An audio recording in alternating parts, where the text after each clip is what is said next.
വയനാട് എന്താ തെറ്റിപ്പോയത്? അവിടെ ഞങ്ങൾ തുടങ്ങിയതന്നെ. അവിടെ ഞങ്ങൾ സ്ഥലം ഏറ്റെടുത്ത് ഞങ്ങൾ അവിടെ കംപ്ലീറ്റ് ആയിട്ട് ഏരിയ വൈസ് ഇത് ചെയ്തു തുടങ്ങി. വീടുകളുടെ സ്ഥലം ഡിവൈഡ് ചെയ്ത് തുടങ്ങി കംപ്ലീറ്റ് ആയിട്ട്. അല്ലല്ല അതൊക്കെ ആ പ്രൊസീജിയർ ഇല്ലാണ്ട് അവിടെ ഞങ്ങൾ അവിടെ കംപ്ലീറ്റ് സ്ഥലം ഡിവൈഡ് ചെയ്ത് തുടങ്ങി. നിങ്ങൾ എന്ത് ഇത്ര നിങ്ങൾ സർക്കാർ വെച്ച കേക്ക് അല്ലല്ല ഇത് ഡിവൈഡ് ചെയ്യണ്ടേ ആദ്യം. ഈ സെന്റ് ഇത്ര സെന്റ് വെച്ച് അല്ലല്ല അതെല്ലാം അവിടെ നടക്കുന്നുണ്ട്. അതെല്ലാം അവിടെ എല്ലാ നടപടി. നിങ്ങൾ എന്തിനും ഇതിന്റെ പുറകെ പോകണം? അതങ്ങനെ അത് നിങ്ങൾക്കുള്ള വിവരമാണ്. ഞാനാണല്ലോ മുഖ്യമന്ത്രിയോട് സംസാരിച്ച, നിങ്ങളല്ലല്ലോ. മോഷ്ടാക്കളുടെ ധാർമ്മികത പോലും തൊട്ടു തീണ്ടിയിട്ടില്ലാത്ത ഒരു വിഭാഗമായി കോൺഗ്രസ് മാറി. കേരള രാഷ്ട്രീയത്തിലെ ശവം തൂക്കുകാരാണ് ഇന്ന് കോൺഗ്രസ്. വയനാട്ടിലെ മൃതശരീരങ്ങൾ ചൂണ്ടിക്കാണിച്ച് ജനങ്ങളിൽ നിന്ന് പണം പിരിച്ച് ആ പണം മോഷ്ടിക്കാൻ ഒരു മടിയും കാണിക്കാത്ത ഒരു വിഭാഗമായി കോൺഗ്രസ് മാറി. ആ പണം ഇപ്പൊ തെരഞ്ഞെടുപ്പ് പ്രചരണത്തിന് ചെലവഴിക്കുകയാണ്. വീടെവിടെ കോൺഗ്രസേ? മലയാളികൾ ചോദിച്ചു മടുത്ത ചോദ്യമാണ്. വയനാട് ദുരന്തബാധിതരുടെ പേരിൽ പിരിച്ചെടുത്ത പണം തെരഞ്ഞെടുപ്പ് ചെലവിനെടുക്കുന്ന കോൺഗ്രസിനെ നേരുള്ള പാർട്ടി എന്ന് ആരെങ്കിലും വിളിക്കുമോ? സീറ്റിനായി കോഴ വാങ്ങുന്ന ഉന്നത നേതാക്കളുള്ള പാർട്ടിക്ക് നെറിയുണ്ടെന്ന് ആരെങ്കിലും പറയുമോ? തെരഞ്ഞെടുപ്പ് അടുക്കുന്ന വേളയിൽ കോൺഗ്രസ് എന്ന പാർട്ടി ജനങ്ങൾക്ക് മുന്നിൽ നാണം കെട്ടി നിൽക്കുകയാണ്. തെരഞ്ഞെടുപ്പിൽ എതിർ പാർട്ടികൾ പടച്ചുവിടുന്ന കേവലം ആരോപണങ്ങളല്ല കോൺഗ്രസിനെതിരെ ഉയരുന്നത്. ജനങ്ങൾ നേരിട്ടറിയുന്നത് ഇത് കേരളം ആവശ്യപ്പെടുന്ന രാഷ്ട്രീയ പ്രവർത്തനമല്ല എന്ന് തന്നെയാണ്. കേവലം തെരഞ്ഞെടുപ്പിൽ മത്സരിക്കുക എന്നത് മാത്രമല്ല ഒരു രാഷ്ട്രീയ പാർട്ടിയുടെ സാമൂഹ്യ ഉത്തരവാദിത്വം. നൈതികതയിലൂന്നിയ പ്രത്യയശാസ്ത്രത്തിലൂടെയും പ്രവർത്തനങ്ങളിലൂടെയും ഒരു മെച്ചപ്പെട്ട സമൂഹത്തെ വാർത്തെടുക്കുക എന്നതുകൂടിയാണ്. അതുകൊണ്ടാണ് 4 വോട്ടിനു വേണ്ടി വർഗീയതയെ കൂട്ടുപിടിക്കുകയും സമൂഹത്തെ ഭിന്നിപ്പിക്കാൻ വേണ്ടി നിരന്തരം നുണകൾ പടച്ചുവിടുകയും ചെയ്യുന്ന കോൺഗ്രസ് ഉയർത്തുന്ന ശരികേടിൻ്റെ രാഷ്ട്രീയം ചവറ്റുകുട്ടയിൽ എറിയേണ്ടതുണ്ടെന്ന് തന്നെയെന്ന് ഭൂരിപക്ഷവും പറയുന്നത്. തെരഞ്ഞെടുപ്പിൽ മാത്രം ചർച്ച ചെയ്തു പോകേണ്ടതല്ല കോൺഗ്രസിൻ്റെ നിലപാടുകൾ. നാടിൻ്റെ ഉയർച്ചയ്ക്കും ജനങ്ങളുടെ ക്ഷേമത്തിനും ഊന്നൽ നൽകുന്ന രാഷ്ട്രീയം തന്നെയാണ് എക്കാലവും ജനങ്ങൾ ആവശ്യപ്പെടുന്നത്. ജനങ്ങളെ തൊട്ടറിയുന്ന ഒരു വർഗീയതയുമായും സന്ധി ചെയ്യാത്ത നേരിൻ്റെയും നെറിയുടെയും രാഷ്ട്രീയത്തിനാകണം ജനങ്ങളുടെ സമ്മതം. ന്യൂസ് ആൻഡ് വ്യൂസ് ഈ വിഷയമാണ് ചർച്ച ചെയ്യുന്നത്. ചർച്ചയിൽ പങ്കെടുക്കുന്നത് CPIM നേതാവ് കെ റഫീഖ്, കോൺഗ്രസ് സഹയാത്രികൻ ബി റജി, മുതിർന്ന മാധ്യമപ്രവർത്തകൻ എം ജയചന്ദ്രൻ എന്നിവരാണ്. ശ്രീ എം ജയചന്ദ്രൻ, ഒരുപക്ഷെ ഇത് രാഷ്ട്രീയ ആരോപണങ്ങൾക്ക് പ്രത്യാരോപണങ്ങൾക്ക് ഉപരിയായിട്ട് കേരളത്തിലെ പൊതുസമൂഹം കണ്ടുകൊണ്ടിരിക്കുന്ന ഒരു ശരികേടിൻ്റെ രാഷ്ട്രീയമുണ്ട്.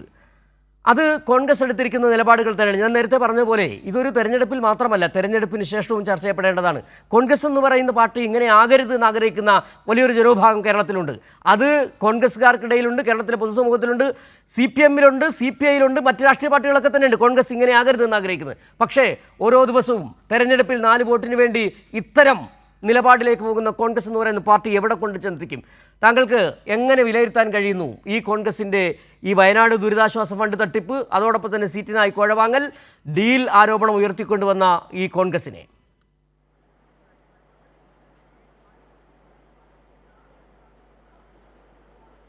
സിജു, ഈ വയനാട് ഫണ്ട് തട്ടിപ്പുമായി ബന്ധപ്പെട്ട്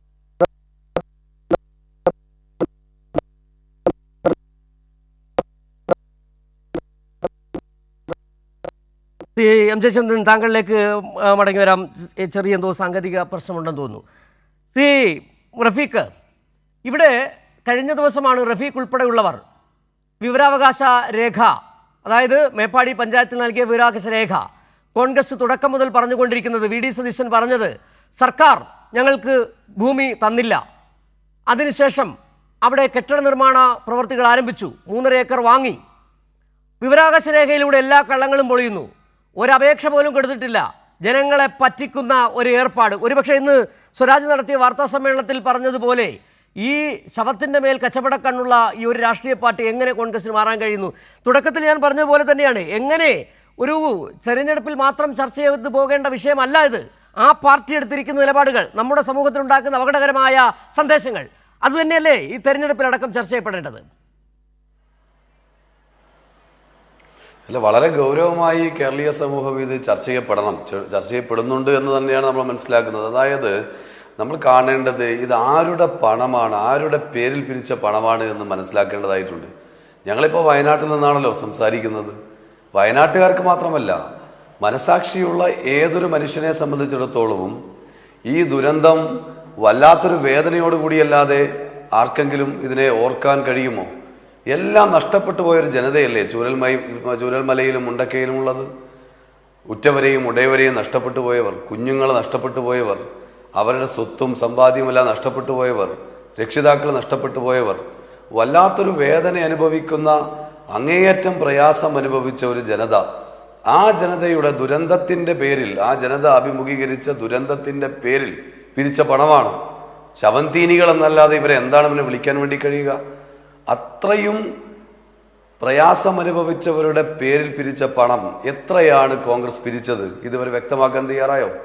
കേരളത്തിൻ്റെ മുഖ്യമന്ത്രി മുതൽ ഏറ്റവും എല്ലാ ആളുകളും, സാധാരണക്കാരായ എല്ലാ ആളുകളും വരെ ചോദിക്കുന്നു, എത്രയാണ് കോൺഗ്രസ് പിരിച്ച പണം? എവിടെയാണ് ആ പണമുള്ളത്? ആരുടെ അക്കൗണ്ടിലാണ് ആ പണമുള്ളത്? നിരന്തരം ഇത്തരം ചോദ്യത്തിന് മുമ്പിൽ കളവുകൾ കൊണ്ട് അതിനെ മറികടക്കാമെന്നുള്ള വൃഥാശ്രമമാണ് യഥാർത്ഥത്തിൽ കോൺഗ്രസ് നേതൃത്വവും പ്രതിപക്ഷ നേതാവുമെല്ലാം നടത്തിക്കൊണ്ടിരിക്കുന്നത്. നിങ്ങൾ ഇന്നലെ കേട്ടല്ലോ പറഞ്ഞ കളവ് എന്താണെന്നുള്ളത്. ഇതിനു മുമ്പും ഇതുപോലെയുള്ള എത്രയെത്ര കളവുകൾ ഈ ദുരന്തവുമായി ബന്ധപ്പെട്ടുകൊണ്ട് കോൺഗ്രസ് നേതാക്കന്മാർ പറഞ്ഞിരിക്കുന്നു. പണം എവിടെയെന്ന് ചോദിക്കുമ്പോൾ ഞങ്ങളിതാ തറക്കിലിടാൻ പോകുന്നു എന്നാണ് തദ്ദേശ സ്വയംഭരണ തെരഞ്ഞെടുപ്പിൻ്റെ തൊട്ടു മുമ്പ് പറഞ്ഞത്. സ്ഥലം പോലും എടുക്കാതെയാണ് സ്ഥലമെടുത്ത് രജിസ്റ്റർ ചെയ്ത് നടപടികൾ കടക്കുന്നു അന്ന് പറഞ്ഞത്. ആ ഡേറ്റിന് അത് നടത്താൻ കഴിഞ്ഞില്ല. അപ്പോൾ വീണ്ടും വേറെ ഡേറ്റ് മാറ്റി പറഞ്ഞു. പിന്നീട് ഇപ്പോൾ ടൗൺഷിപ്പിൻ്റെ ഉദ്ഘാടനം ഉൾപ്പെടെ, ആദ്യഘട്ട ഉദ്ഘാടനം ഉൾപ്പെടെ നടക്കുന്ന ഘട്ടം വന്നപ്പോൾ വലിയ വിമർശനം കോൺഗ്രസിനെതിരെ ഉയർന്നു വന്നപ്പോഴാണ് കുറച്ച് സ്ഥലമെടുത്ത്, അത് തന്നെ സ്ഥലമെടുത്തതിൽ തന്നെ നിങ്ങൾ ആലോചിച്ച് നോക്കൂ. ആകെ 3 ഏക്കറും 15 സെൻറ്റും മാത്രമാണ് എടുത്തിരിക്കുന്നത്. 3 ഏക്കർ സ്ഥലത്തിൽ എത്ര വീടുകൾ നിർമ്മിക്കാൻ കഴിയും? അവിടെയുള്ള റോഡുകളും അതുപോലെ തന്നെ അതുമായി ബന്ധപ്പെട്ടുകൊണ്ടുള്ള മറ്റു കാര്യങ്ങളും ഒക്കെ, അവിടെ കിണർ കുഴിക്കണം, റോഡ് വേണം, വൈദ്യുതിയുമായി ബന്ധപ്പെട്ട കാര്യങ്ങൾ വേണം, എല്ലാത്തിനും കുറച്ച് വീടിൻ്റെ ഗ്യാപ്പ് ഇടേണ്ടതായിട്ടുണ്ട്. ഇങ്ങനെയൊക്കെ വരുമ്പോൾ എത്ര വീട് നിർമ്മിക്കാൻ കഴിയും? 10, 15, 20 വീട് നിർമ്മിക്കാനുള്ള സ്ഥലമാണ് ഇപ്പോൾ അവർ എടുത്തിരിക്കുന്നത്. അവർ പറയുന്ന സ്ഥലം തന്നെ എടുത്തിരിക്കുന്നത്. അവിടെ നിർമ്മാണ പ്രവർത്തനത്തിന് വേണ്ടിയുള്ള യാതൊരു വിധത്തിലുള്ള കാര്യം അവർ ഇതുവരെ ചെയ്തിട്ടില്ല. ഏറ്റവും പ്രാഥമികമായ കാര്യമാണല്ലോ നിർമ്മാണ പ്രവർത്തനം ആരംഭിക്കാൻ. ഇപ്പോൾ നമ്മളൊരു വീട് നിർമ്മിക്കുകയാണ്, നമ്മളൊരു ബിൽഡിംഗ് നിർമ്മിക്കുകയാണ്, എന്ത് നിർമ്മിക്കുന്നുണ്ടെങ്കിലും പ്രാഥമികമായി നമ്മൾ ചെയ്യേണ്ട ഒരു കാര്യം നിർമ്മാണത്തിന് വേണ്ടിയുള്ള, അതുമായി ബന്ധപ്പെട്ടുള്ള അപേക്ഷ സമർപ്പിച്ച് പെർമിഷൻ വാങ്ങുക എന്നാണ് ഏറ്റവും പ്രധാനപ്പെട്ട കാര്യം. ഇപ്പോൾ മേപ്പാടി ഗ്രാമപഞ്ചായത്തിൻ്റെ ഭാഗമായി വരുന്നതാണ്, പഞ്ചായത്തിനകത്ത് വരുന്നതാണ് ഈ ഭൂമി, ഇവർ വാങ്ങിയിട്ടുള്ള ഭൂമി. ആ ഭൂമിക്ക് നിർമ്മാണ പ്രവർത്തനത്തിന് വേണ്ടി ഒരപേക്ഷ പോലും ഈ നിമിഷം വരെ കോൺഗ്രസ് നേതൃത്വത്തിൽപ്പെട്ടവർ കൊടുത്തിട്ടില്ല. KPCC പ്രസിഡന്റിന്റെ പേരിലാണ് സ്ഥലം രജിസ്റ്റർ ചെയ്തത്. അദ്ദേഹത്തിന്റെ പേരിലോ അദ്ദേഹം ചുമതലപ്പെടുത്തിയ ആളുടെ പേരിലോ ഒന്നും ഒരു സ്ഥലവും ആ സ്ഥലത്തൊരു നിർമ്മാണം നടത്താൻ വേണ്ടിയുള്ള യാതൊരുവിധ അപേക്ഷയും പഞ്ചായത്ത് കൊടുത്തില്ല. വിവരാവകാശ പ്രകാര രേഖ വന്നല്ലോ. അതിൻ്റെ അർത്ഥം എന്താ? നിങ്ങൾ ആലോചിച്ച് നോക്ക്. നിർമ്മാണം തുടങ്ങിയെന്ന് പ്രതിപക്ഷ നേതാവ് ഇന്നലെ പറഞ്ഞ ഭൂമിക്ക്, ആ ഭൂമിയിൽ നിർമ്മാണത്തിന് വേണ്ടിയുള്ള അപേക്ഷ പോലും സമർപ്പിക്കപ്പെട്ടിട്ടില്ല. എത്രമാത്രം തെറ്റിദ്ധരിപ്പിക്കുന്ന രൂപത്തിലാണ് പറയുന്നത്. ആരെയാണ് ഇവർ തെറ്റിദ്ധരിപ്പിക്കുന്നത്? ദുരന്തബാധിതരുടെ പേരെ പിരിച്ച പണം ഉപയോഗിച്ചുകൊണ്ടല്ലേ ഈ വഞ്ചന ഇവർ നടത്തിക്കൊണ്ടിരിക്കുന്നത്. യഥാർത്ഥത്തിൽ കോൺഗ്രസ് അല്ലാതെ മറ്റേത് പ്രസ്ഥാനത്തിന് എങ്ങനെ സാധിക്കുക? ഒരു രാഷ്ട്രീയ പാർട്ടിക്ക് ചേർന്ന നിലപാടാണോ ഇവർ സ്വീകരിക്കുന്നത്? ഇത്രയേറെ ആളുകൾ മരിച്ചു വീണിട്ട് ആ മരിച്ചവരുടെ ജീവൻ, ആ മരിച്ചവരുടെ കുടുംബാംഗങ്ങളും മറ്റുമെല്ലാം അവരുടെ എല്ലാം പേരുപയോഗിച്ചുകൊണ്ട് ഇങ്ങനെ പണം ശേഖരിക്കുക, എന്നിട്ട് വീണ്ടും വീണ്ടും കളവുകൾ പ്രചരിപ്പിക്കുക. ആ നിലയിലാണ് കോൺഗ്രസ് ഇവിടെ നിലപാട് സ്വീകരിച്ചിട്ടുള്ളത്. ഒരു കോൺഗ്രസിൻ്റെ ഏറ്റവും സമുന്നതരായ നേതാവായിട്ടുള്ള രാഹുൽ ഗാന്ധിയും വയനാട് MP പ്രിയങ്ക ഗാന്ധി വാദ്രയും ഇവരൊക്കെ വന്നുകൊണ്ടാണ്, പ്രതിപക്ഷ നേതാവ് ഉൾപ്പെടെ വന്നുകൊണ്ടാണ് ഇവിടെ തറക്കല്ലിടൽ പരിപാടി നടത്തിയത്. ടൗൺഷിപ്പ് ഉദ്ഘാടനം നടക്കുന്നു എന്ന് വന്നപ്പോഴാണ് ആളുകളുടെ, ദുരന്തബാധിതരുടെയും പൊതുസമൂഹത്തിൻ്റെയും കണ്ണിൽ പൊടിയിടാൻ വേണ്ടി ഇവർ തറക്കല്ലിടുന്ന പരിപാടി നടത്തിയത്. ഒരു അനുമതി പോലും വാങ്ങാതെയാണല്ലോ തറക്കല്ലിടൽ പരിപാടിയിലേക്ക് വന്നത്. ഇന്നലെ എന്നിട്ട് പച്ചക്കള്ളത്തരം പറയുകയാണല്ലോ നിർമ്മാണ പ്രവർത്തനം ആരംഭിച്ചു. ഇന്ന് കൈരളി ചാനൽ ഉൾപ്പെടെയുള്ള മാധ്യമ പ്രവർത്തകരും മറ്റാളുകളുമെല്ലാം അവിടെ പോയപ്പോൾ എന്തെങ്കിലും ഒരു പ്രവർത്തനം അവിടെ നടന്നിട്ടുണ്ടോ? ഒരു പ്രവർത്തനവും നടന്നിട്ടില്ല, നടത്താൻ കഴിയില്ല. കാരണം അനുമതി പോലും വാങ്ങിയിട്ടില്ല. യഥാർത്ഥത്തിൽ കോൺഗ്രസ് ദുരന്തബാധിതരെ വെച്ച് പണം പിരിക്കുകയും അവരുടെ പല കാര്യങ്ങൾക്കും വിനിയോഗിക്കുകയും ചെയ്തു. അതാണ് യാഥാർത്ഥ്യം. തെരഞ്ഞെടുപ്പ് പ്രവർത്തനത്തിൽ ഉൾപ്പെടെ ദുരന്തബാധിതരുടെ പേരിൽ പിരിച്ച പണം ഉപയോഗിക്കുകയാണ് കോൺഗ്രസ്. ഇപ്പോൾ വയനാട്ടിലുണ്ടായ ഒരു അനുഭവം ഞാൻ ഇന്ന് രാവിലെ മാധ്യമപ്രവർത്തകരോട് പറഞ്ഞിട്ടുണ്ട്. വയനാട്ടിൽ IC Balakrishnan, Bathery MLA IC ബാലകൃഷ്ണനുമായി ബന്ധപ്പെട്ടുകൊണ്ട് ഒരു നേരത്തെ മുതലേ ഒരുപാട് വിഷയങ്ങൾ പുറത്തു വന്നതാണ്. അദ്ദേഹം ഇപ്പോൾ വിവിധ ഉദ്യോഗാർത്ഥികളിൽ നിന്ന് പണം വാങ്ങി, നിയമനം നൽകാമെന്ന് പറഞ്ഞ് പണം വാങ്ങിയതിൻ്റെ കേസിൽ, വിജിലൻസ് കേസിൽ 1-ാം പ്രതിയാണ് അദ്ദേഹം. കഴിഞ്ഞ ദിവസം ഒരു കോൺഗ്രസിൻ്റെ പ്രവർത്തകൻ തന്നെ പത്രസമ്മേളനം വിളിച്ച് ആളുകളോട് പറഞ്ഞു, 10 ലക്ഷം രൂപ IC ബാലകൃഷ്ണൻ ഞാൻ കൊടുത്തു, ജോലി തരാമെന്ന് പറഞ്ഞിട്ടാണ് കൊടുത്തത്. അതുകൊണ്ട് ഞാൻ IC ബാലകൃഷ്ണൻ്റെ വീട്ടിലേക്കും അതുപോലെ തന്നെ ഓഫീസിലേക്കും ഒക്കെ സമരം ചെയ്യാൻ പോവുകയാണ് എന്ന് പത്രസമ്മേളനം വിളിച്ചൊരു കോൺഗ്രസ് പ്രവർത്തകൻ കഴിഞ്ഞ ദിവസം പറഞ്ഞു. എന്നാൽ ഇപ്പോൾ ഞാൻ മനസ്സിലാക്കുന്നത്, അതിൻ്റെ റെക്കോർഡ്സ് ഉൾപ്പെടെ, കോൾ റെക്കോർഡ്സ് ഉൾപ്പെടെ ഞങ്ങളുടെ കയ്യിലുണ്ട്, മനസ്സിലാക്കുന്നത് കോൺഗ്രസിൻ്റെ DCC പ്രസിഡന്റും അതുപോലെ സമ്മന്നതരായ നേതാക്കളും കൽപ്പറ്റയിലെ UDF സ്ഥാനാർത്ഥി ഉൾപ്പെടെയുള്ള ആളുകളെല്ലാം ഇടപെട്ടുകൊണ്ട് അതിന് 10 ലക്ഷത്തിന് പകരം 15 ലക്ഷം കൊടുത്ത് സെറ്റിൽ ചെയ്തു എന്നാണ്. സെറ്റിൽമെന്റ് ചെയ്ത കാര്യങ്ങളൊക്കെ തന്നെയാണ്. അതായത് ഇത്രയധികം കാര്യങ്ങൾ കോൺഗ്രസിനെ കുറിച്ച് പറയുമ്പോൾ എല്ലാം ഓർത്തെടുത്ത് ബി റജിക്ക് മറുപടി പറയാൻ ബുദ്ധിമുട്ടായിരിക്കും. ബി റജി, ഇന്ന് സ്വരാജ് അടക്കം, ഇപ്പോൾ റഫീഖ് അടക്കം പറഞ്ഞ വളരെ ഗുരുതരമായ ഒരു ആരോപണമാണ്. അവിടെ ശവത്തിൻ്റെ പേരിൽ പണം പിരിച്ചതിന് ശേഷം ആ പണം നിങ്ങൾ തെരഞ്ഞെടുപ്പ് പ്രചാരണത്തിന് ഉപയോഗിക്കുന്നു എന്നുള്ളതാണ്. നിങ്ങൾ കുറച്ച് നാൾ മുമ്പ് പറഞ്ഞു നിങ്ങളുടെ തെരഞ്ഞെടുപ്പ് പ്രവർത്തനത്തിന് പൈസ ഇല്ല, ഇപ്പോൾ ധാരാളം പണമൊഴുക്കുകയാണ്. അവിടെ ഈ റാലിയിൽ പങ്കെടുക്കാൻ വേണ്ടി ആളുകൾക്ക് ആപ്പിലൂടെ തന്നെ പണം നൽകാൻ, ആപ്പിലൂടെ ക്ഷണിക്കുന്നു, പണം നൽകാൻ തീരുമാനിക്കുന്നു. എങ്ങനെയാണ് ഈ ചോദിച്ച ചോദ്യമാണ്, ബമ്പർ അടിച്ചോ എന്നുള്ള ചോദ്യമാണ്, അവിടെ നിൽക്കട്ടെ. ഏതായാലും എന്താണ് ഈ വയനാട് ദുരന്തവുമായി ബന്ധപ്പെട്ട് കോൺഗ്രസ് എടുത്ത നിലപാടുകൾ വളരെ കൃത്യമായി കേരളത്തിലെ പൊതുസമൂഹത്തിന് മുന്നിലുണ്ട്. ആദ്യം നിങ്ങൾ ആപ്പുണ്ടാക്കി, പണം പിരിച്ചു, ആപ്പ് മുക്കി, പണത്തിൻ്റെ കണക്ക് എത്ര പിരിച്ചു എന്ന് പറഞ്ഞില്ല. പിന്നീട് പറഞ്ഞത് നിങ്ങളുടെ നേതാവ് പറഞ്ഞ നുണയാണ്. ആദ്യം സർക്കാർ അവിടെ ഭൂമി തരുമെന്ന് പറഞ്ഞു, സർക്കാർ ഭൂമി തരാൻ വൈകുന്നതുകൊണ്ടാണ് ഞങ്ങൾ ഈ പ്രവർത്തികൾ ആരംഭിക്കാത്തത്. പിന്നീട് അത് മാറ്റി പറയുന്നു. അങ്ങനെ എന്തെന്നാൽ കള്ളങ്ങൾ. ഏറ്റവും ഒടുവിലായി ഈ പറഞ്ഞതുപോലെ തദ്ദേശ തെരഞ്ഞെടുപ്പിന് മുമ്പ് ഞങ്ങളിതാ നിർമ്മാണ പ്രവൃത്തി തുടങ്ങുന്നു, ഒരപേക്ഷ പോലും കൊടുത്തിട്ടില്ല മേപ്പാടി പഞ്ചായത്തിൽ. ഇതെല്ലാം കാണുന്നുണ്ട് ബി റജി, ജനങ്ങൾ കേരളത്തിലെ. നോക്കൂ ഷിജു, ഇവിടെ ഒരു തെരഞ്ഞെടുപ്പിൻ്റെ അഭിമുഖീകരിക്കാൻ CPM തയ്യാറെടുത്തു കൊണ്ട് നിൽക്കുന്ന ഘട്ടത്തിലാണ് ഇത്തരത്തിലുള്ള നുണകളുടെ ഒരു പെരുമഴ കൈരളി ചാനലിലൂടെ പറഞ്ഞുകൊണ്ടിരിക്കുന്നത്. ഈ യഥാർത്ഥത്തിൽ ഈ നമ്മുടെ നിയമസംഹിത പ്രകാരം ഓരോ കുറ്റത്തിനും സമാനങ്ങളായിട്ടുള്ള ശിക്ഷാവിധികളാണ് നിശ്ചയിച്ചിട്ടുള്ളത്. ഇവിടെ UDF അല്ലെങ്കിൽ കോൺഗ്രസ് അല്ലെങ്കിൽ യൂത്ത് കോൺഗ്രസ് ഞങ്ങൾ ദുരിതബാധിതർക്ക് ഭൂമി അവിടെ ഞങ്ങൾ വീട് വെച്ച് നൽകും എന്ന് പറയുന്നു. അതിൻ്റെ നടപടിക്രമങ്ങൾ നടത്തിക്കൊണ്ടിരിക്കുന്നു. ഈ ഒരു ഘട്ടത്തിൽ ഒരു തെരഞ്ഞെടുപ്പിനെ നേരിടുമ്പോൾ മറ്റൊന്നും പറയാനില്ലാത്തതുകൊണ്ട് ശക്തമായ എതിരാളികളായി UDF നിൽക്കുമ്പോൾ നുണകളുടെ ഒരു കെട്ടഴിച്ചു വിടുകയാണ് യഥാർത്ഥത്തിൽ LDF ഇവിടെ ചെയ്യുന്നത്. അതായത് അനാവശ്യമായിട്ട് വസ്തുതകളെ വളച്ചൊടിക്കുന്നു, വിരുദ്ധമായിട്ടുള്ള കാര്യങ്ങൾ പൊതുസമക്ഷം പറയാൻ ആഗ്രഹിക്കുന്നു. പക്ഷേ ഒരു കാര്യം നമ്മൾ മനസ്സിലാക്കണം, കേരളത്തിലെ ജനങ്ങൾ ഇതെല്ലാം കാണുന്നുണ്ട്. നിങ്ങൾ ഒരു വിരൽ കോൺഗ്രസിന് നേരെ ചൂണ്ടുമ്പോൾ നിങ്ങൾക്ക് നേരെ 4 വിരലുകളാണ് ചൂണ്ടിക്കൊണ്ടിരിക്കുന്നത് എന്നുള്ള വസ്തുത നിങ്ങൾ വിസ്മരിക്കരുത്. ഈ ദുരന്തമുണ്ടായതിനു ശേഷം 2 വർഷം അടുക്കാറായിരിക്കുന്നു.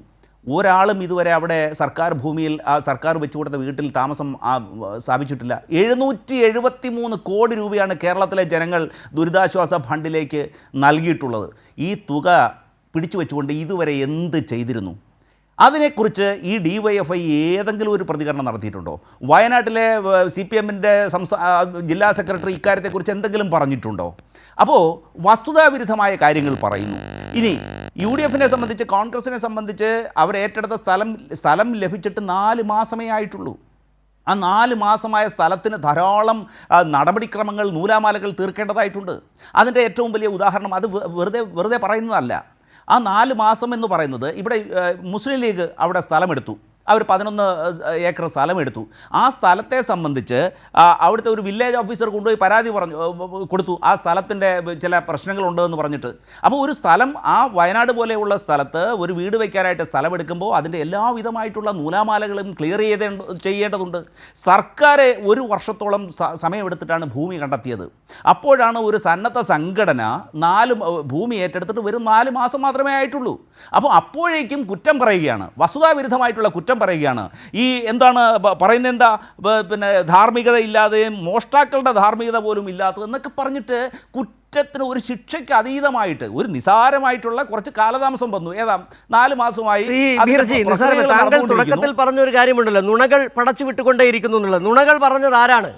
ഒരുപക്ഷെ നിങ്ങളുടെ നേതാവിൻ്റെ ഈ സോഷ്യൽ മീഡിയയിലെ അടക്കമുള്ള പേരുണ്ടല്ലോ, അത് അന്വർത്ഥമാക്കുന്ന തരത്തിൽ നുണകൾ ആരാണ് പറഞ്ഞത്? ആദ്യം പറഞ്ഞ നുണ എന്താണ്?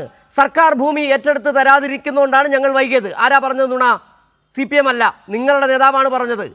പിന്നീട് പറയുന്നു ദാണ്ട ഞങ്ങൾ കല്ലിട്ടു, അവിടെ കല്ലിട്ടിട്ടില്ല. രണ്ടാമത്തെ നുണ. മൂന്നാമത്തെ നുണ, അവിടെ ഭൂമി ഏറ്റെടുക്കാൻ അപേക്ഷ നൽകി, നിർമ്മാണ പ്രവൃത്തികൾ ആരംഭിച്ചു, പൊളിഞ്ഞു, എല്ലാം പൊളിഞ്ഞു. വളരെ കൃത്യം. അതായത് നിങ്ങളിപ്പോൾ സമർത്ഥിക്കാൻ ശ്രമിക്കുന്നത് 4 മാസം, വളരെ ചെറിയൊരു കാലയളവാണല്ലോ. അതോടൊപ്പം പറഞ്ഞു വെച്ചതാണ്, കേരളത്തിലെ ജനത കണ്ടതാണ്. 178 വീടുകളുടെ താക്കോൽ വിതരണം നേരത്തെ നടത്തി. കഴിഞ്ഞ ദിവസങ്ങളിലടക്കം മറ്റു പ്രവൃത്തികൾ, അതിദ്രുതം നിർമ്മാണ പ്രവൃത്തികൾ നടന്നുകൊണ്ടിരിക്കുന്നു. റഫീഖ്, ഇപ്പോൾ ഇദ്ദേഹം പറയുന്നത് വളരെ ചെറിയൊരു കുറ്റമാണല്ലോ. അത് 4 മാസം വൈകി, 4 മാസം ആയതേ ഉള്ളൂ ഞങ്ങൾ ഭൂമി ലഭിച്ചിട്ട്. ഇതാണോ വലിയ കുറ്റം റഫീഖ്? എന്ത് അപഹാസ്യമായിട്ടാണ് ഇവർ പറയുന്നത്. എങ്ങനെയാണ് 4 മാസമാകുന്നത്?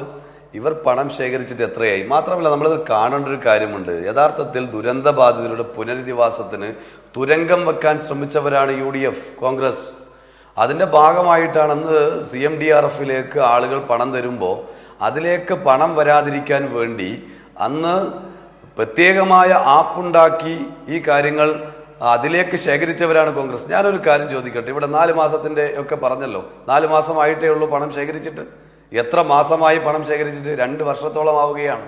എത്രയാണ് പണം എന്ന് പറയാൻ തയ്യാറുണ്ടോ? ഇപ്പൊ കോൺഗ്രസിന് വേണ്ടി വന്നിരിക്കുന്ന പ്രതിനിധിക്ക് പറയാൻ കഴിയുമോ എത്ര പണം കോൺഗ്രസ് ശേഖരിച്ചു? പൊതുജനങ്ങളിൽ നിന്നാണ് ശേഖരിച്ചത്. കോൺഗ്രസിന്റെ ഏതെങ്കിലും കമ്മിറ്റികളിൽ നിന്നോ പ്രവർത്തകരിൽ നിന്നോ അല്ല പണം ശേഖരിച്ചത്. ജനങ്ങളിൽ നിന്ന് ശേഖരിച്ച പണമാണ്. ജനങ്ങളോട് മറുപടി പറയാൻ ബാധ്യസ്ഥമാണ്. ദുരന്തബാധിതരുടെ പേരിലാണ് പിരിച്ചത്. എത്ര പണം കോൺഗ്രസ് ശേഖരിച്ചു? ആരുടെ അക്കൗണ്ടിലാണ് ഇപ്പോഴതുള്ളത്? അതെവിടെയാണുള്ളത്? ഞാൻ നേരത്തെ തന്നെ LDFിന്റെ ഭാഗമായി ഞങ്ങൾ നേരത്തെ പറഞ്ഞു, ഇവിടെ കോൺഗ്രസ് ഈ പണം ദുരുപയോഗം ചെയ്തു എന്ന് ഞങ്ങൾ ഇപ്പോൾ പറയുന്നതല്ല, നേരത്തെ മുതലേ പറയുന്നു. എന്തേ ഞങ്ങൾ ഇത്ര പണമാണ് ശേഖരിച്ചത്, ഇത്ര പണം ഇന്ന ഇനത്തിലാണുള്ളത്, എവിടെയാണുള്ളത് എന്ന് പറയാൻ അവർക്ക് സാധിക്കാത്തത്? എത്ര പണമാണുള്ളത് എന്ന് പോലും പറയാൻ കഴിയാത്ത നിലയിലേക്കുള്ള തട്ടിപ്പാണ് യഥാർത്ഥം നടന്നത്. ഏറ്റവും ഒടുവിൽ തദ്ദേശ സ്വയംഭരണ തെരഞ്ഞെടുപ്പിന്റെ സമയത്ത് വലിയ രൂപത്തിലുള്ള പ്രതിഷേധം ഉയർന്നപ്പോഴാണ് ഗത്യന്തരമില്ലാതെ സ്ഥലം വാങ്ങാൻ വേണ്ടി അവർ ആലോചിച്ചത്. വാങ്ങിയ സ്ഥലം തന്നെ നിങ്ങൾ ആലോചിക്കും. ഞാൻ പറഞ്ഞല്ലോ 3 ഏക്കറും 15 സെന്റും. എത്ര വീടാണ് ഇവർ പ്രഖ്യാപിച്ചത്? കോൺഗ്രസ് 100 വീട്, യൂത്ത് കോൺഗ്രസ് 30 വീട്, രാഹുൽ ഗാന്ധി 100 വീട്, 230 വീടുകൾ നിർമ്മിക്കണം. ഇപ്പൊ കോൺഗ്രസ് പറയുന്നത് 100 വീട് എല്ലാം കൂടെ നിർമ്മിക്കുന്നതാണ്. ശരി, ആ 100 വീട് നിർമ്മിക്കാനുള്ള സ്ഥലം ഇവർ വാങ്ങിയിട്ടുണ്ടോ? അപ്പം വെറുതെ ഇങ്ങനെ നുണകൾ പറയുന്നത് ആരാ എന്നൊക്കെ ഇനി ഇവിടെ ചാനൽ ചർച്ചയിലോ അല്ലെങ്കിൽ ആരോട് പറയേണ്ട കാര്യം പോലുമില്ല. നുണകൾ ഇന്നലെ പറഞ്ഞ നുണ തന്നെ നമ്മൾ കേട്ടല്ലോ, നിർമ്മാണം ആരംഭിച്ചു എന്നത്. ഞാൻ ചോദിക്കട്ടെ, നിർമ്മാണം ആരംഭിച്ചത് കാണിച്ചു തരാൻ ഇവർക്ക് സാധിക്കുമോ? ഇന്നിപ്പോൾ അവിടെ പോയപ്പോൾ കൃത്യമായി കണ്ടല്ലോ, നിർമ്മാണം പോയിട്ട് ഒന്നും ആരംഭിച്ചിട്ടില്ല. തറക്കല്ലിട്ട കല്ല് പരതി നടക്കേണ്ട അവസ്ഥയിലേക്ക് ആ ഭൂമി മാറിയിട്ടുണ്ട്. ഇതാണ് ഇവിടെയുള്ള വിഷയം. അപ്പോൾ ഇവിടെ പറയുമ്പോൾ എന്താണ്? ടൗൺഷിപ്പുമായി ബന്ധപ്പെട്ട് പറയും. ടൗൺഷിപ്പ് ലോകോത്തര നിലവാരമുള്ള ടൗൺഷിപ്പ് ഇവിടെ കൽപ്പറ്റ പട്ടണത്തിൽ ഉയരുകയാണ്. അതിൻ്റെ ഭാഗമായി 178 വീടുകൾ നിർമ്മിച്ചു കഴിഞ്ഞു, അത് കൈമാറിക്കഴിഞ്ഞു. അതിൽ ബാക്കി വീടുകളുടെ നിർമ്മാണ പ്രവർത്തനം ദ്രുതഗതിയിൽ അവിടെ പുരോഗമിക്കുന്നു. മറ്റ് അമ്യൂണിറ്റീസിൻ്റെ നിർമ്മാണ പ്രവർത്തനങ്ങൾ വളരെ കൃത്യമായി അവിടെ പുരോഗമിക്കുന്നു. ആ നിലയിൽ സർക്കാർ വളരെ കൃത്യമായി മാതൃകാപരമായി ടൗൺഷിപ്പ് നിർമ്മിച്ചുകൊണ്ടാണ് മുന്നോട്ട് പോയിക്കൊണ്ടിരിക്കുന്നത്. അപ്പോൾ ആ നിലയിൽ ഇപ്പം തെരഞ്ഞെടുപ്പിൻ്റെ ഭാഗമായി എന്തോ ക്യാമ്പയിൻ, മറ്റൊന്നും പറയാനില്ലാത്തത് കൊണ്ട് പറയുകയാണ് എന്ന രൂപത്തിൽ ഇവിടെ പറയുമ്പോൾ യഥാർത്ഥത്തിൽ സ്വയം അപഹാസ്യരാവാണ് കോൺഗ്രസ്സുകാർ. അവർ പിരിച്ച പണത്തെക്കുറിച്ചുള്ള കണക്ക് അവർ പറയട്ടെ, അതോടുകൂടി ഈ വിഷയം തീരുമല്ലോ. എന്തേ അവർക്ക് പറയാൻ പറ്റുന്നില്ല? എത്ര പിരിച്ചു പണം? നേരത്തെ പ്രതിപക്ഷ നേതാവ് പറഞ്ഞു അദ്ദേഹം ജോയിന്റ് അക്കൗണ്ടിലാണുള്ളത്. പ്രതിപക്ഷ നേതാവിൻ്റെയും KPCC പ്രസിഡന്റിൻ്റെയും ജോയിന്റ് അക്കൗണ്ടിലാണ് പണമുള്ളത് എന്ന് പറഞ്ഞു. ഇപ്പോൾ ഇലക്ഷന്റെ ഭാഗമായി 2 പേരും, പ്രതിപക്ഷ നേതാവും KPCC അധ്യക്ഷനും 2 പേരും നോമിനേഷൻ സമർപ്പിച്ചു. അതിൻ്റെ ഭാഗമായി സത്യവാങ്മൂലം സമർപ്പിക്കണം. ആ സത്യവാങ്മൂലത്തിൽ ഈ ജോയിന്റ് അക്കൗണ്ടിനെ കുറിച്ചോ അതുമായി ബന്ധപ്പെട്ട ഡീറ്റെയിൽസോ ഇല്ലല്ലോ. അപ്പോൾ തെറ്റിദ്ധരിപ്പിക്കുകയായിരുന്നു എന്നതാണ്, നുണ പറയുകയായിരുന്നു എന്നതാണ് അതിൽ വ്യക്തമാവുന്നത്. യഥാർത്ഥത്തിൽ ഇവിടെ ദുരന്തബാധിതരായവരുടെ പേരിൽ വലിയ തട്ടിപ്പാണ് കോൺഗ്രസ് നടത്തിയിട്ടുള്ളത്.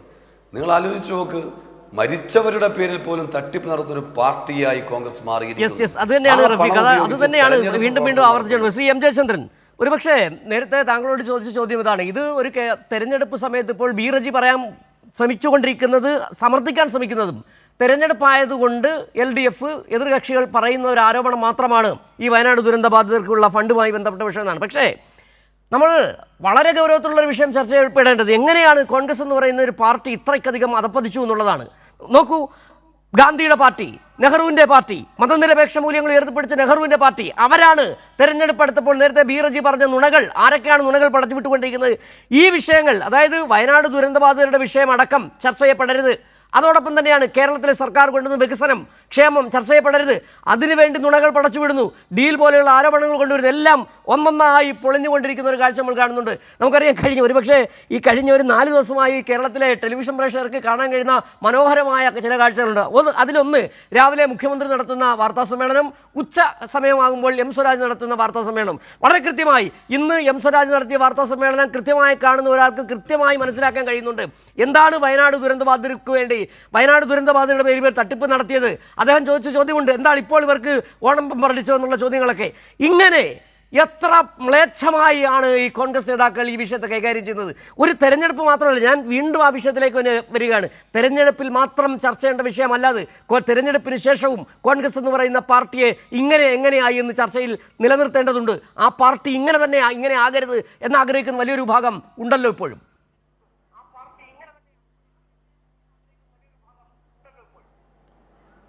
സിജു, ഇതിലുള്ള ഒരു പ്രശ്നം കേൾക്കുന്നുണ്ടോ? കേൾക്കുന്നുണ്ട്. ഹലോ, കേൾക്കുന്നുണ്ട്. പറയാം താങ്കൾക്ക്. ഇതിലുള്ള ഒരു പ്രശ്നം ഞാൻ പറയാം. അതെ, ഇതിലുള്ളൊരു പ്രശ്നം ഞാൻ പറയുകയാണ്. ഇപ്പോൾ സർ റഫീഖും അതിന് മറുപടി പറഞ്ഞുകൊണ്ട് റജിയും ഈ വയനാട്ടിലെ ആ പ്രശ്നം പറഞ്ഞല്ലോ. എനിക്ക് മറ്റ് ചില കാര്യങ്ങളൂടെ പറയാനുള്ളതുകൊണ്ട് ഞാൻ അതിൻ്റെ ഒരു ചെറിയൊരു ഭാഗം മാത്രം പറഞ്ഞ് നിർത്തുകയാണ്. ഇതിൻ്റെ അകത്ത് പ്രാഥമികമായി ഇവർക്ക് വീട് പണിയണമെങ്കിൽ പ്രാഥമികമായി വേണ്ടത് കുന്നമ്പറ്റ പഞ്ചായത്തിൽ നിന്ന് അതിനുള്ള അനുമതി വാങ്ങിയെടുക്കുക എന്നുള്ളതാണ്. അത് ഇതുവരെ വാങ്ങിയെടുക്കാത്ത ഈ കൂട്ടർ എവിടെ ചെന്നാണ് വീട് പണിയാൻ പോകുന്നത്? അപ്പോൾ ഇത് കണ്ണിൽ പൊടിയിടാനുള്ള ഒരു പരിപാടി മാത്രമാണ് എന്നുള്ളതിന് പ്രിയപ്പെട്ട റജി, ഇതിനേക്കാൾ വേറെ വല്ല തെളിവും വേണോ നിങ്ങൾ കാണിക്കുന്ന നാടകത്തിൻ്റെ ഉള്ളടക്കം മനസ്സിലാക്കാൻ? വേണ്ടല്ലോ. നിങ്ങൾക്ക് മിനിമം ഇപ്പോൾ ഇത് ഇങ്ങനെ ഒരു പദ്ധതി ആയതുകൊണ്ട് പെട്ടെന്ന് തന്നെ ഒരുപക്ഷെ അതേ നിങ്ങൾ അപേക്ഷ കൊടുക്കുന്ന അതേ ദിവസം തന്നെ അനുമതികളെല്ലാം നൽകാൻ തയ്യാറാവും. ഗവൺമെൻറ് അങ്ങനെ നിർദ്ദേശവും കൊടുത്തിട്ടുണ്ടല്ലോ നേരത്തെ തന്നെ, ഇപ്പോഴല്ല നേരത്തെ തന്നെ.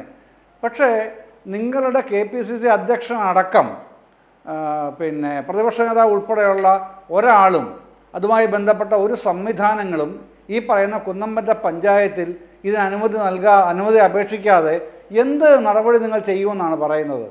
അത്രയേ ഉള്ളൂ എനിക്കതിനകത്ത് പറയാൻ. റജിക്ക് മറുപടി പറയാനുണ്ടെങ്കിൽ പറഞ്ഞോളൂ, നമുക്ക് കേൾക്കാമല്ലോ. പക്ഷേ സിജു, മറ്റൊരു കാര്യമുണ്ട്.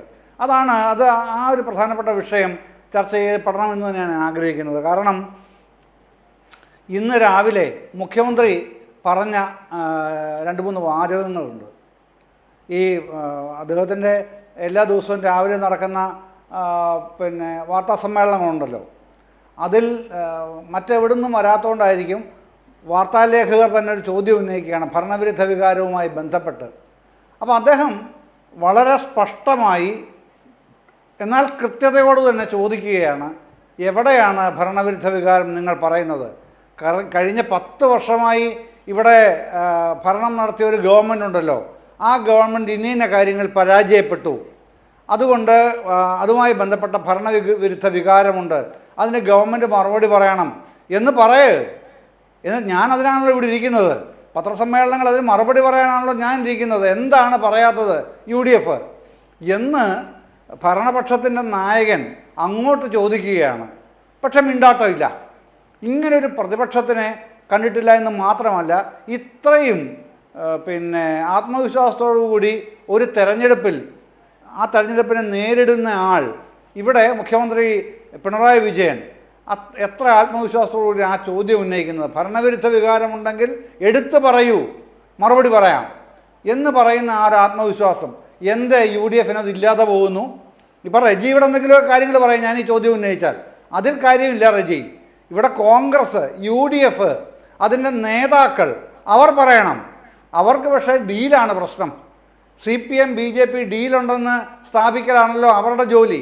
അതല്ലാതെ ഞങ്ങൾക്ക് ഭരണം വേണം എന്ന് ആഗ്രഹിച്ചാൽ മാത്രം പോരാ.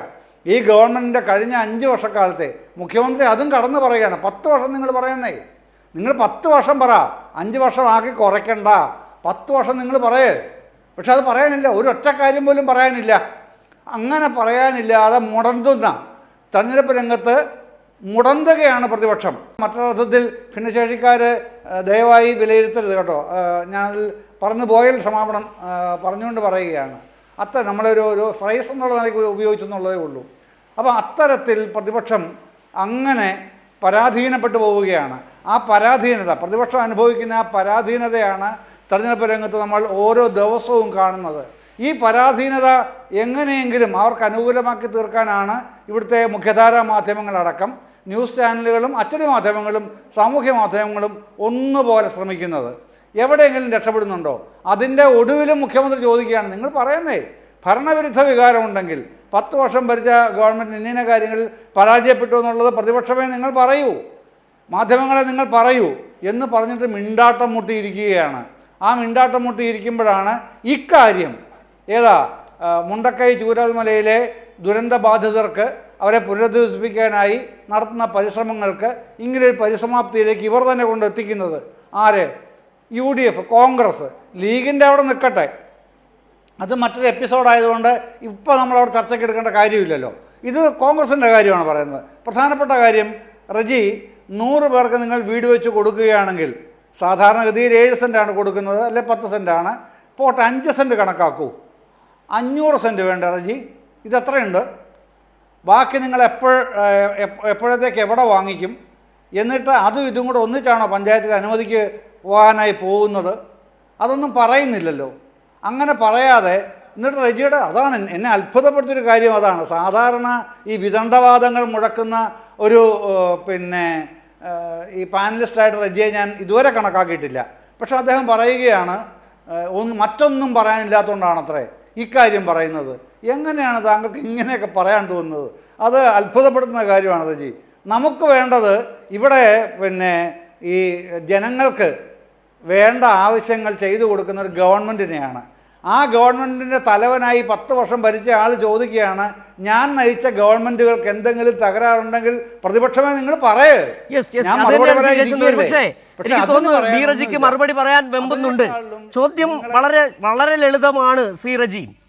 ഈ ചർച്ചയിലുടനീളം 2-3 ചോദ്യങ്ങളേ ഉള്ളൂ. ഒന്ന്, വയനാട് ദുരന്തബാധിതരുടെ പേരിൽ പിരിച്ച പണം എവിടെ? ഒരു കാര്യം കൂടെ പറഞ്ഞ് അവസാനിപ്പിക്കാം. ശരി, പറഞ്ഞോളൂ താങ്കൾ.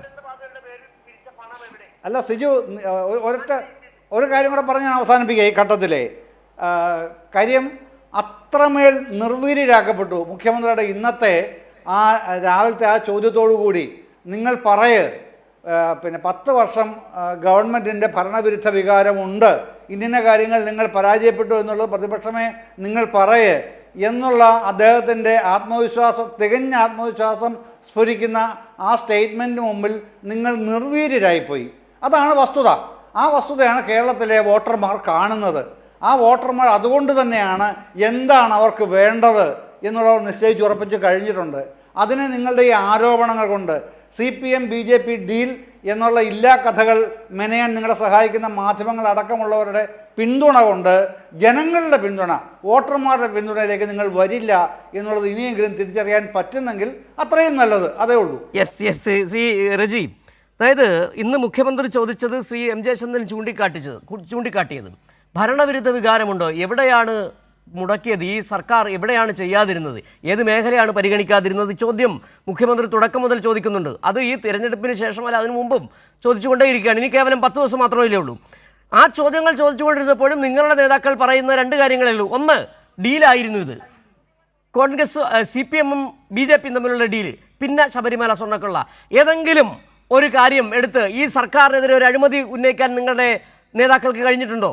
ഏതെങ്കിലും ഒരു മേഖലയിൽ വീഴ്ച വന്നു എന്ന് നിങ്ങൾക്ക് പറയാൻ കഴിഞ്ഞിട്ടുണ്ടോ? ഇതൊന്നും പറയാതിരുന്നുകൊണ്ട് നേരത്തെ പറഞ്ഞ നുണയുണ്ടല്ലോ, ആ നുണകൾ ഉണ്ടാക്കിക്കൊണ്ടേ ഇരിക്കുക എന്നുള്ള മാത്രമാണ് നിങ്ങൾ ഇക്കാലം ചെയ്തുകൊണ്ടിരുന്നത്. അത് ജനം തിരിച്ചറിയുന്നു എന്നാണ് എം ജയചന്ദ്രൻ പറഞ്ഞത്. അത് ഈ തെരഞ്ഞെടുപ്പിൽ പ്രതിഫലിക്കുകയും ചെയ്തു എന്നാണ് അദ്ദേഹം പറയുകയും ചെയ്തത്. ശ്രീ ബി റജി. ശ്രീ സിജു, ഇതിൽ ഓരോന്നിനും വ്യക്തമായ മറുപടി നൽകുവാനുണ്ട്. അതിൽ 2 ഡസനോളം അഴിമതി ആരോപണങ്ങൾ ഈ സർക്കാരിൻ്റെ നേർക്ക് ഇതിനിടയ്ക്ക് UDF ഉന്നയിച്ചിട്ടുണ്ട്. അതിൽ ഏറ്റവും ഒടുവിലത്തെയും കേരളത്തിലെ ജനങ്ങളെ ഷോക്കിംഗ് ആയിട്ടുള്ള, അവർക്ക് ആശങ്ക ഉണ്ടാക്കിയ തരത്തിലുള്ളതായിരുന്നു ഏറ്റവും ഒടുവിലത്തെ ശബരിമല സ്വർണ്ണക്കൊള്ള. ഞാൻ ആ വിഷയത്തിലേക്ക് വരുന്നതിന് മുമ്പ് ബഹുമാന്യനായ വയനാട് ജില്ലാ സെക്രട്ടറി അദ്ദേഹം പറയുകയുണ്ടായി, മരിച്ചവരുടെ പേരിൽ തട്ടിപ്പ് നടത്തുന്ന ഒരു പ്രസ്ഥാനത്തിനെ ആയിട്ട് കോൺഗ്രസിനെ കൂട്ടുപിടിക്കുന്നു. ഇത് യഥാർത്ഥത്തിൽ DYFI അല്ലെങ്കിൽ CPM-നോട് ചേർന്ന സംഘടനകൾക്ക് ചേരുന്ന ഒരു പദപ്രയോഗമാണ്. കാരണം ധനരാജ് രക്തസാക്ഷി ഫണ്ടും തിരുവനന്തപുരത്തെ ബിജു രക്തസാക്ഷി ഫണ്ടും ഒക്കെ മുക്കി എന്നുള്ളതിനെ സംബന്ധിച്ച്, ധനരാജ് രക്തസാക്ഷി ഫണ്ടിനെ സംബന്ധിച്ച് ബഹുമാനായ V കുഞ്ഞികൃഷ്ണൻ വളരെ വലിയ ഒരു പ്രക്ഷോഭം കണ്ണൂർ നടത്തിക്കൊണ്ടിരിക്കുകയാണ്. അതുപോലെ തിരുവനന്തപുരത്തും അതേപോലെ രക്തസാക്ഷി ഫണ്ട് DYFI മുക്കിയത് സംബന്ധിച്ചിട്ടുള്ള വലിയ വാർത്തകളും വിവാദങ്ങളും ഉണ്ടായിട്ടുണ്ട്. അതുപോലെ പ്രളയ ഫണ്ട് തട്ടിപ്പ് സംബന്ധിച്ചുള്ള വിവാദങ്ങളും ഇടതുപക്ഷത്തെ സംബന്ധിച്ചുണ്ടായിട്ടുണ്ട്.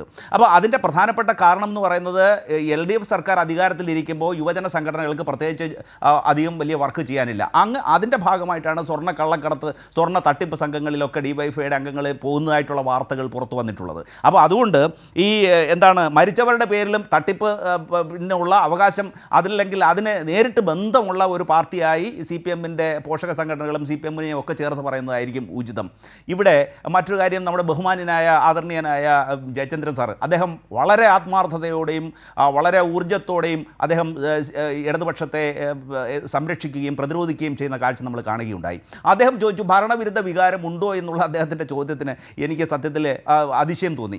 കാരണം 6 പ്രധാനപ്പെട്ട തെരഞ്ഞെടുപ്പുകളാണ് ഈ 2ാം പിണറായി സർക്കാരിൻ്റെ കാലഘട്ടത്തിൽ ഉണ്ടായത്. 1ാം പിണറായി സർക്കാരിനെ കുറിച്ച് ഞാൻ അങ്ങനെ പറയുന്നില്ല. കാരണം കുറേ ഈ പ്രതിസന്ധികളെ അവർക്ക് നേരിടേണ്ടി വന്നു. ഓഖി മുതൽ നിപ്പ, 2 പ്രളയം, അതുപോലെ കൊറോണ, ആ കാലഘട്ടത്തെ വളരെ ഭംഗിയായിട്ട് അവർക്ക് നേരിടാൻ കഴിഞ്ഞതിൻ്റെ അടിസ്ഥാനത്തിൽ കൂടിയാണ് ഒരു തുടർഭരണം ലഭിച്ചിരുന്നത് എന്നുള്ളത് വസ്തുതയാണ്. അതിനെ ഞാൻ ആ രീതിയിൽ തന്നെ കാണുന്നു. പക്ഷേ അതിനുശേഷം നോക്കൂ, തൃക്കാക്കര ഉപതെരഞ്ഞെടുപ്പ് വന്നു, അതുപോലെ നിലമ്പൂർ ഉപതെരഞ്ഞെടുപ്പ് വന്നു, പാലക്കാട് ഉപതെരഞ്ഞെടുപ്പ് വന്നു, അതുപോലെ പുതുപ്പള്ളി ഉപതെരഞ്ഞെടുപ്പ് വന്നു, അതിനുശേഷം ലോക്സഭാ തെരഞ്ഞെടുപ്പ് വന്നു, അതിനുശേഷം ഏറ്റവും ഒടുവിലായി നമ്മുടെ local body election LSTD election നടന്നു. ഇതിലെല്ലാം വലിയ മുന്നേറ്റം, സമാനതകളില്ലാത്ത മുന്നേറ്റം. അതായത് കഴിഞ്ഞ 30 വർഷമായിട്ട് UDF-ന് കൈവരിക്കാൻ കഴിയാത്തത്ര നേട്ടം ഉണ്ടാക്കുവാൻ കഴിയുകയും 88 മണ്ഡലങ്ങളിൽ വലിയ ഭൂരിപക്ഷം UDF-ന് കൈവരിക്കുവാനും കഴിഞ്ഞിട്ടുണ്ട്. അപ്പോൾ ആ ഒരു സാഹചര്യത്തിൽ അതിശക്തമായ ഭരണവിരുദ്ധ വികാരം ഇവിടെ ഉണ്ട് എന്ന് പറയുവാൻ തന്നെ നമുക്ക് കഴിയും. ഇനി ഞങ്ങളുടെ തെറ്റെന്താണ് എന്ന് ബഹുമാന്യനായ ജയചന്ദ്രൻ സാർ ചോദിച്ചുകൊണ്ട് ഞാൻ ഒറ്റ ചോദ്യം അദ്ദേഹത്തിനോട് ചോദിക്കുന്നു. അദ്ദേഹം അതിനൊരു മറുപടി തന്നാൽ ഉചിതമായിരിക്കും. 2018 കേരളം കണ്ട ഏറ്റവും വലിയൊരു പ്രളയം ഉണ്ടായി. ആ പ്രളയത്തിൽ ലോകബാങ്ക് ഉൾപ്പെടെയുള്ള ധാരാളം സഹായം പല സ്ഥലങ്ങളിൽ നിന്ന് ലഭിച്ചു, ലോണുകൾ നമുക്ക് ലഭിച്ചു. അതിന് 8700 കോടി രൂപയുടെ ഒരു പദ്ധതി നടപ്പാക്കി. 2018 റീബിൽഡ് കേരള ഇനിഷ്യേറ്റീവ്. ഈ കേരളത്തെ പുനർനിർമ്മിക്കാൻ പോകുന്നു, പ്രളയബാധിതരെയെല്ലാം നമ്മൾ പുനരധിവസിപ്പിക്കാൻ പോകുന്നു, നഷ്ടപ്പെട്ട സ്വത്തുക്കൾ ആ ഒരു ഇൻഫ്രാസ്ട്രക്ചറെല്ലാം പുനഃസ്ഥാപിക്കാൻ പോകുന്നു എന്ന് പറഞ്ഞിട്ട് കഴിഞ്ഞ 7 വർഷമായി ആ പ്രോജക്റ്റ് നടക്കുകയാണ്. അതിന് നേതൃത്വം കൊടുക്കുന്നത് ഇടതുപക്ഷ സർക്കാരാണ്. അതിൻ്റെ എത്ര % പദ്ധതികൾ ഇംപ്ലിമെൻറ്റ് ചെയ്യാൻ കഴിഞ്ഞിട്ടുണ്ട് എന്ന് അങ്ങൊന്ന് പരിശോധിച്ച് നോക്കൂ. 113 പ്രോജക്റ്റുകൾ ഉള്ളതിലെ ഏതാണ്ട് 22 or 23 പദ്ധതികൾ മാത്രമാണ് പൂർത്തിയാക്കാൻ കഴിഞ്ഞത്. 7 വർഷം കഴിഞ്ഞു. അപ്പോൾ ഇത്തരത്തിൽ മെല്ലെ പോകുന്ന ഒരു സർക്കാർ. പിന്നെ ഏറ്റവും പ്രധാനമായിട്ട് പക്ഷപാതം, ഇരട്ട നീതി, അതുപോലെ വ്യത്യസ്തമായിട്ടുള്ള അഭിപ്രായങ്ങൾ, 4 വോട്ടിന് വേണ്ടി പലപ്പോഴും അഭിപ്രായങ്ങൾ മാറ്റുന്ന ഒരു പാർട്ടിയായിട്ട് നമുക്കിതിനെ കാണാൻ കഴിയും. അങ്ങനെ ഈ അങ്ങേയറ്റത്തെ ഭരണവിരുദ്ധ വികാരവും അതുപോലെ ജനങ്ങൾക്കിടയിൽ അത് നിലനിൽക്കുന്നതിനോടൊപ്പം തന്നെ ഈ കെടുകാര്യസ്ഥതയും മെല്ലെപ്പോക്കും ഒക്കെ ഉണ്ട്. അതിൻ്റെ അല്ലെങ്കിൽ ഇരട്ട നീതിയുടെ ഏറ്റവും പ്രധാനപ്പെട്ട ഒരു വിഷയം പാലാരിവട്ടം പാലം തന്നെ ഉദാഹരണമായിട്ട് എടുക്കാം. ഒരു പാലത്തിലൊരു വിള്ളൽ വീണപ്പോൾ അതിന് നേതൃത്വം കൊടുത്ത മന്ത്രിസഭയിലെ മന്ത്രിയെ പിടിച്ച് ജയിലിലടച്ചു. ദേശീയപാതയിൽ 5600 കോടി രൂപ സംസ്ഥാന സർക്കാർ മുടക്കിയിട്ടുണ്ട്. അതിൽ കൂരിയാട് ഉൾപ്പെടെ 100-ലധികം സ്ഥലത്ത് വിള്ളൽ വീണ് പൊട്ടിത്തകർന്ന് സഞ്ചാരയോഗ്യമല്ലാതായി പല ഘട്ടത്തിലും. ഒരു നടപടിയും കേന്ദ്ര സർക്കാരിൻ്റെ ദേശീയപാത അതോറിറ്റിയോ അല്ലെങ്കിൽ അതുമായിട്ട് ബന്ധപ്പെട്ടവർക്കെതിരെ നടപടി എടുക്കുവാൻ സർക്കാർ തയ്യാറായില്ല. പകരം അതിന്റെ ബന്ധപ്പെട്ട മന്ത്രിയെ താങ്കൾ വളരെ നിസ്സാരമായിട്ടങ്ങ് പറഞ്ഞു കളഞ്ഞു. പാലാരിവട്ടം പാലത്ത് ചെറിയൊരു വിള്ളൽ വന്നു കഴിഞ്ഞപ്പോഴത്തേക്ക് ഇബ്രാഹിം കുഞ്ഞിനെ പിടിച്ചകത്തിട്ടു എന്നുള്ള കാര്യത്തിലാണ്. താങ്കൾ കുറേയധികം ചോദ്യങ്ങൾ ചോദിച്ചത്. എനിക്ക് തോന്നുന്നു റഫീഖിനോടും ജയചന്ദ്രൻ സാറിനോടുമാണ് ചോദ്യങ്ങൾ ചോദിച്ചത്. ആദ്യം ഈ ഫണ്ട്, ധനരാജ് ഫണ്ട് അടക്കമുള്ള വിഷയങ്ങളിൽ റഫീഖ് മറുപടി പറയുന്നത് എനിക്ക് മനസ്സിലാക്കാൻ കഴിയുന്നത്. ഏതായാലും അതിനുശേഷം ജയചന്ദ്രൻ സാറിലേക്ക് റഫീഖ്, ഈ ബി റജി ചൂണ്ടിക്കാട്ടിയ കുറേ വിഷയങ്ങൾ, നമ്മൾ ചോദിച്ച ചോദ്യങ്ങൾ നേരത്തെ പറഞ്ഞ പോലെ ഒറ്റ ചോദ്യമേ ചോദിച്ചുള്ളൂ. എനിക്ക് ഒറ്റ ചോദ്യം ഉണ്ടായിരുന്നുള്ളൂ. ആ ഫണ്ട്, വയനാട് ഫണ്ട് എത്ര രൂപയാണ് പിരിച്ചത്, കണക്കുണ്ടോ? ഇല്ല. സർവകക്ഷി യോഗത്തിലടക്കം നിങ്ങൾ ഭൂമി ആവശ്യപ്പെട്ടിരുന്നുണ്ടോ? ഇല്ല. ആ കാര്യങ്ങൾക്കൊന്നും മറുപടി പറയാതിരിക്കും വേറെ കുറെ വേഗമായി കുറെ കാര്യങ്ങൾ. ധനരാജ് ഫണ്ടുമായി ബന്ധപ്പെട്ടൊക്കെയുള്ള കാര്യങ്ങൾ CPM-നെതിരെയും DYFI-ക്കെതിരെയും ചില ആരോപണങ്ങൾ കൂടി റജി ഉന്നയിച്ചിട്ടുണ്ട്. ബഹുമാനൻ ഷിജു, ആ വസ്തു സംബന്ധിച്ച് ഒരു ചെറിയ ക്ലാരിഫിക്കേഷൻ കൂടെ പറയാനുണ്ട്. അതായത് മുസ്ലിം ലീഗ് ഏറ്റെടുത്ത ഭൂമി സംബന്ധിച്ച് അവിടുത്തെ തൃക്കൈപ്പേട്ട വില്ലേജ് ഓഫീസർ പരാതി അതിന്റെ അടിസ്ഥാനത്തിലാണ് ഈ ഭൂമി സംബന്ധമായിട്ടുള്ള താങ്കൾക്ക് മറുപടി പറയാം. അതെ, അതായത് ഇവിടെ കോൺഗ്രസ് പ്രതിപക്ഷത്തിരിക്കുമ്പോൾ ദുരന്തബാധിതരുടെ പേരിൽ പണം അടിച്ചു മാറ്റിയവരാണല്ലോ കോൺഗ്രസ്. ഭരണപക്ഷത്തുണ്ടായിരുന്നപ്പോൾ അവർ നടത്തിയ അഴിമതി എത്രമാത്രമായിരിക്കുമെന്ന് കേരളം കണ്ടതുമാണല്ലോ ആ ഘട്ടത്തിൽ. ഈ പ്രതിപക്ഷത്തിരിക്കുന്ന സമയത്ത് പോലും അഴിമതി നടത്തി തട്ടിപ്പ് നടത്തിയ കൊള്ളസംഘമായി കോൺഗ്രസ് മാറിയിരിക്കുന്നു, അതും ദുരന്തബാധിതരുടെ പേരിൽ. ഇവിടെ ഉന്നയിച്ച രക്തസാക്ഷി ഫണ്ടൊക്കെ ബന്ധപ്പെട്ട് ഇവിടെ പറഞ്ഞല്ലോ, അതിലെല്ലാം നേരത്തെ തന്നെ പല തവണകളിലായി പാർട്ടി വളരെ കൃത്യമായി അതുമായി ബന്ധപ്പെട്ട കാര്യങ്ങൾ വ്യക്തമാക്കിയതാണ്. പക്ഷേ ഇപ്പം അദ്ദേഹം സൂചിപ്പിച്ച ഒരു കാര്യമുണ്ടല്ലോ, പയ്യന്നൂരൊക്കെയായി ബന്ധപ്പെട്ട് അദ്ദേഹം ഇപ്പോൾ ആരുടെ സ്ഥാനാർത്ഥിയാണ്? അപ്പോൾ സ്ഥാനാർത്ഥിത്വം ആദ്യമേ ഡീലുണ്ടാക്കി സ്ഥാനാർത്ഥിത്വത്തിന് വേണ്ടി പല കാര്യങ്ങൾ വിളിച്ചു പറഞ്ഞതിന് അങ്ങനെയുള്ളവർക്കൊന്നും മറുപടി പറയേണ്ട കാര്യമില്ല. യഥാർത്ഥത്തിൽ സ്ഥാനാർത്ഥിത്വത്തിന് വേണ്ടി പല വൃത്തികേടുകളും വിളിച്ചു പറയുന്ന രൂപത്തിലേക്ക് അദ്ദേഹം മാറിയത് നമ്മൾ കണ്ടതാണ്. ആ ഘട്ടത്തിൽ തന്നെ രക്തസാക്ഷി ഫണ്ടുമായി ബന്ധപ്പെട്ടുകൊണ്ട് പാർട്ടിയുടെ ജില്ലാ സെക്രട്ടറിയും ബന്ധപ്പെട്ടവരുമെല്ലാം അവിടെ കൃത്യമായ നിലപാട് വ്യക്തമാക്കുകയും ചെയ്തതാണ്. ഇവിടെ നമ്മൾ കാണേണ്ട വിഷയം എന്താണ്? പിന്നെ ചില കാര്യങ്ങൾ പറഞ്ഞു, മരിച്ചവരുടെ പേരിൽ പണമുണ്ടാകും. നമ്മളിപ്പോൾ ചർച്ച ചെയ്തുകൊണ്ടിരിക്കുന്ന വിഷയം തന്നെ അതല്ലേ. മരിച്ചവർ നിങ്ങൾ നോക്കൂ, ഞങ്ങളെല്ലാം ദുരന്തമുഖത്ത് രക്ഷാപ്രവർത്തനത്തിൻ്റെയും മറ്റുമെല്ലാം ഭാഗമായി ഉണ്ടായിരുന്നവരാണ്. ഇപ്പോഴും ദുരന്തത്തെക്കുറിച്ച് പറയുമ്പോൾ വേദനയോടുകൂടിയല്ലാതെ നമ്മൾക്ക് ആർക്കും സംസാരിക്കാൻ കഴിയുമോ? കുഞ്ഞുങ്ങളുടെ കൈ എടുത്തു കൊണ്ടുവരേണ്ടി വന്ന അവസ്ഥ, അതേ കുഞ്ഞിൻ്റെ ശരീരത്തിൻ്റെ മറ്റു ഭാഗങ്ങൾ വേറെ സ്ഥലത്ത് എടുത്തു കൊണ്ടുവരേണ്ടി വരുന്ന അവസ്ഥ, കുഞ്ഞുങ്ങളെ നഷ്ടപ്പെട്ടു പോയ രക്ഷിതാക്കളുടെ മാനസികാവസ്ഥയേക്കാൾ വലിയ മറ്റൊരു വിഷമം എന്താണുള്ളത്? അതെല്ലാം കണ്ടവരാണ് ഞങ്ങൾ. നിങ്ങൾ ഈ കോൺഗ്രസിൻ്റെ പ്രതിനിധിയൊക്കെ എത്ര ലാഘവത്തോടു കൂടിയാണ് ഈ കാര്യത്തെ പറയുന്നത്. മറ്റൊരു വിഷയമില്ലാത്തതുകൊണ്ട് പറയാമെന്നാണ് പറയുന്നത്. ഇത് ഞങ്ങൾക്ക് പ്രധാനപ്പെട്ട വിഷയം തന്നെയാണ്, മനുഷ്യരായവർക്ക് പ്രധാനപ്പെട്ട വിഷയം തന്നെയാണ്. കാരണം ഈ ദുരന്തമുഖത്ത് അത്രയേറെ പ്രതിസന്ധി അഭിമുഖീകരിച്ചവരുടെ പേരിൽ പിരിച്ച പണമാണ്. അതിൻ്റെ പേരിലാണ് പെരും നുണകൾ വീണ്ടും വീണ്ടും ആവർത്തിച്ചു കൊണ്ടിരിക്കുന്നത്. അതിൻ്റെ പണം എവിടെയെന്ന ചോദ്യത്തിന് ഉത്തരമില്ല കോൺഗ്രസിന്. എത്ര പണം പിരിച്ചു എന്നതിന് ഉത്തരമില്ല കോൺഗ്രസിന്. അതുകൊണ്ട് ആ നിലയിലുള്ള കാര്യത്തെക്കുറിച്ച് കോൺഗ്രസ് മറുപടി പറഞ്ഞേ തീരൂ. ജനങ്ങളിൽ നിന്ന് പിരിച്ച പണമാണ്. പിന്നെ ഇവിടെ ഭരണവുമായി ബന്ധപ്പെട്ട് ചില കാര്യങ്ങൾ പറഞ്ഞു. മെല്ലെ പോകുന്ന സർക്കാർ. കേരളം ലോകത്തിന് മാതൃകയായിക്കൊണ്ട് പ്രവർത്തിക്കുകയാണ്. കോൺഗ്രസ് ഭരിക്കുന്ന കാലത്ത് ഉപേക്ഷിക്കപ്പെട്ട പല പദ്ധതികളും സാക്ഷാത്കരിച്ച ഗവൺമെൻറ്റാണ് ഈ 10 വർഷക്കാലത്തെ ഗവൺമെൻറ്. ദേശീയപാത വളരെ സിമ്പിളായി കോൺഗ്രസിനെ പ്രതിനിധി പറഞ്ഞല്ലോ. ചെറിയ എന്തൊക്കെയോ പണം കൊടുത്ത് ഭൂമി ഏറ്റെടുത്ത് കൊടുത്തിട്ട് അങ്ങ് മുന്നോട്ട് പോയി എന്നൊക്കെ പറഞ്ഞ് സിമ്പിളായി പറഞ്ഞല്ലോ. ദേശീയപാത വികസനത്തിന് വേണ്ടി രാജ്യത്ത് ഇതുപോലെ പണം മുടക്കിയ ഒരു സംസ്ഥാന സർക്കാർ വേറെയുണ്ടോ? UDF-ന്റെ ഭരണകാലഘട്ടത്തിൽ NHIയുടെ ഓഫീസ് അടച്ചുപൂട്ടി തിരിച്ചുപോയതാണ്. അവരെ തിരികെ കൊണ്ടുവന്ന് സ്ഥലം ഏറ്റെടുത്ത് നൽകി ദേശീയപാത വികസനത്തിന് വേണ്ടിയുള്ള നിലപാട് സ്വീകരിച്ചു. അസാധ്യമെന്ന് പറഞ്ഞത് സാധ്യമാക്കി. ഇതാണോ മെല്ലപ്പോക്ക്? വിഴിഞ്ഞം പദ്ധതി യാഥാർത്ഥ്യമാക്കി. ഇതാണോ മെല്ലപ്പോക്ക്? ഗെയിൽ പൈപ്പ് ലൈനുമായി ബന്ധപ്പെട്ട കാര്യങ്ങൾ അത്തരത്തിലുള്ള കാര്യങ്ങളാണോ വെല്ലപ്പോക്ക്? ഇനി ക്ഷേമ പദ്ധതികൾ നോക്ക്. UDF-ന്റെ കാലഘട്ടത്തിൽ 500 ആയിരുന്നു ക്ഷേമ പെൻഷൻ. അത് 2000 വർദ്ധിപ്പിച്ചു. 500 ഉണ്ടായിരുന്നു, കൊടുക്കാതിരുന്ന കാലത്തും വ്യത്യസ്തമായി 2000 കൊടുക്കുന്ന നിലയിലേക്ക് വന്നു. 32 ലക്ഷം പേർക്ക് കിട്ടിയിരുന്ന ക്ഷേമ പെൻഷൻ 64 ലക്ഷം പേർക്ക് ക്ഷേമ പെൻഷനായി മാറി. 1200 കോടി രൂപ സൗജന്യ ചികിത്സയ്ക്ക് വേണ്ടി മുടക്കിയ UDFിൻ്റെ ഭരണകാലഘട്ടത്തിൽ നിന്നും വ്യത്യസ്തമായി 8400 കോടി രൂപ സൗജന്യ ചികിത്സയ്ക്ക് വേണ്ടി മുടക്കുന്ന കാലഘട്ടമായി മാറി. ഇതാണോ ഗവൺമെൻറ്റിൻ്റെ മെല്ലപ്പോക്ക്? എല്ലാ നിലയിലും ഹൈടെക് മാതൃകയിൽ നമ്മൾ സ്കൂളുകൾ മാറി. ഇപ്പോൾ വയനാട് ജില്ല, ഈ കേരളത്തിലെ ഏറ്റവും ജനസംഖ്യ കുറഞ്ഞ ജില്ലയാണല്ലോ വയനാട്. വയനാട് ജില്ലയിൽ ഈ ചെറിയൊരു ജില്ലയായിട്ട് പോലും 871 കോടി രൂപയാണ് വിദ്യാഭ്യാസ മേഖലയ്ക്ക് വേണ്ടി സംസ്ഥാന സർക്കാർ കിഫ്ബിയിലും മറ്റും ഉൾപ്പെടുത്തി ഈ ഒരൊറ്റ ജില്ലയിൽ മാത്രം നടപ്പിലാക്കിയത്. ഈ നിലയിലെല്ലാം ദുരന്തബാധിതരെ ചേർത്ത് നിർത്തിയ കാര്യം തന്നെ നിങ്ങൾ നോക്കൂ. രക്ഷാപ്രവർത്തനം തുടങ്ങി. ഈ പുനരധിവാസം മാത്രമല്ല, ടൗൺഷിപ്പ് മാത്രമല്ല, ലോകത്തിന് മാതൃകയാവുന്ന നിലയിലല്ലേ ദുരന്തബാധിതരെ ചേർത്ത് നിർത്തിയത്. രക്ഷാപ്രവർത്തനം, പിന്നീട് ആശുപത്രിയിലേക്ക് കൊണ്ടുപോയ ആവശ്യമായ ചികിത്സ, പിന്നീട് ക്യാമ്പുകളിലേക്ക് മാറ്റിയത്, ആദ്യത്തെ ആവശ്യമെന്ന നിലയിൽ അവരുടെ കയ്യിലേക്ക് ഒരു പൈസയുമില്ല എന്ന് മനസ്സിലാക്കി 10,000 കൊടുത്തത്. മരിച്ചവരുടെ ജീവനുകൾ തിരിച്ചു കൊണ്ടുവരാൻ നമുക്ക് അസാധ്യമാണ്. പക്ഷേ മരിച്ചവരുടെ ആശ്രിതർക്ക് മുന്നോട്ട് പോകാൻ കരുത്തു പകരുന്ന നിലയിൽ ഗവൺമെൻറ് ചേർന്ന് നിന്ന് 8 ലക്ഷം രൂപ വെച്ച് ദുരന്തബാധിതർക്ക് നൽകിയത്. മൈക്രോ പ്ലാൻ കുടുംബശ്രീയുടെ ഭാഗമായി ഉണ്ടാക്കി തൊഴിൽ നൽകുന്ന സാഹചര്യം ഉണ്ടാക്കിയത്. ദൈനംദിന വരുമാനം എന്ന രൂപത്തിൽ 300 രൂപ വെച്ചൊരു കുടുംബത്തിലേക്ക് 2 പേർക്ക്, ചില കുടുംബത്തിൽ 3 പേർക്ക് വരെ കൊടുക്കുന്ന രീതിയിലേക്ക് ഇത്രയും മാസങ്ങളായി തുടരുന്നു. സംസ്ഥാന ഹൈക്കോടതി പോലും ഇടപെട്ടിട്ടും കേന്ദ്ര സർക്കാർ കടം ഏറ്റെടുക്കാൻ തയ്യാറാവാതിരിക്കുന്ന നില സ്വീകരിച്ചപ്പോൾ സംസ്ഥാന സർക്കാർ 19 കോടിയോളം രൂപ കടം ഏറ്റെടുക്കാൻ നീക്കിവെച്ചത് തുടങ്ങി എണ്ണി പറയാൻ കഴിയുന്ന കാര്യങ്ങൾ. വാടകയ്ക്ക് ആളുകളെ മാറ്റി താമസിപ്പിച്ച് 600 രൂപ വെച്ച് പ്രതിമാസം കൊടുക്കുന്നു. ഇന്നും നമ്മുടെ രാജ്യത്തെ വിവിധ പ്രദേശങ്ങളിൽ വർഷങ്ങൾക്ക് മുമ്പുണ്ടായ ദുരന്തബാധിതർ ഇപ്പോഴും ക്യാമ്പുകളിൽ കഴിയുകയാണ്. എന്നാൽ ഒരു മാസം കൊണ്ടാണ് ഇത്രയേറെ ദുരന്തബാധിതരെ ഈ സർക്കാർ ക്യാമ്പുകളിൽ നിന്നും വാടക വീടുകളിലേക്ക് മാറ്റിയത്. അന്ന് മുതൽ 6000 രൂപ വെച്ച് ഗവൺമെൻറ് നൽകുന്നു. അവർക്ക് ഫുഡ് കൂപ്പൺ നൽകുന്നു. ഇങ്ങനെ ദുരന്തബാധിതരെ ചേർത്ത് നിർത്തുന്നു.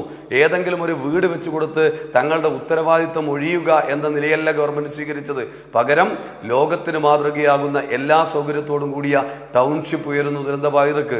ഇതാണോ ഗവൺമെൻറ് മെല്ലപ്പോക്കും ഗവൺമെൻറ് പരാജയം എന്ന നിലയിൽ പറയാൻ വേണ്ടി കഴിയുക? അതുകൊണ്ട് വിഷയം വെച്ചുകൊണ്ട് പറയണം.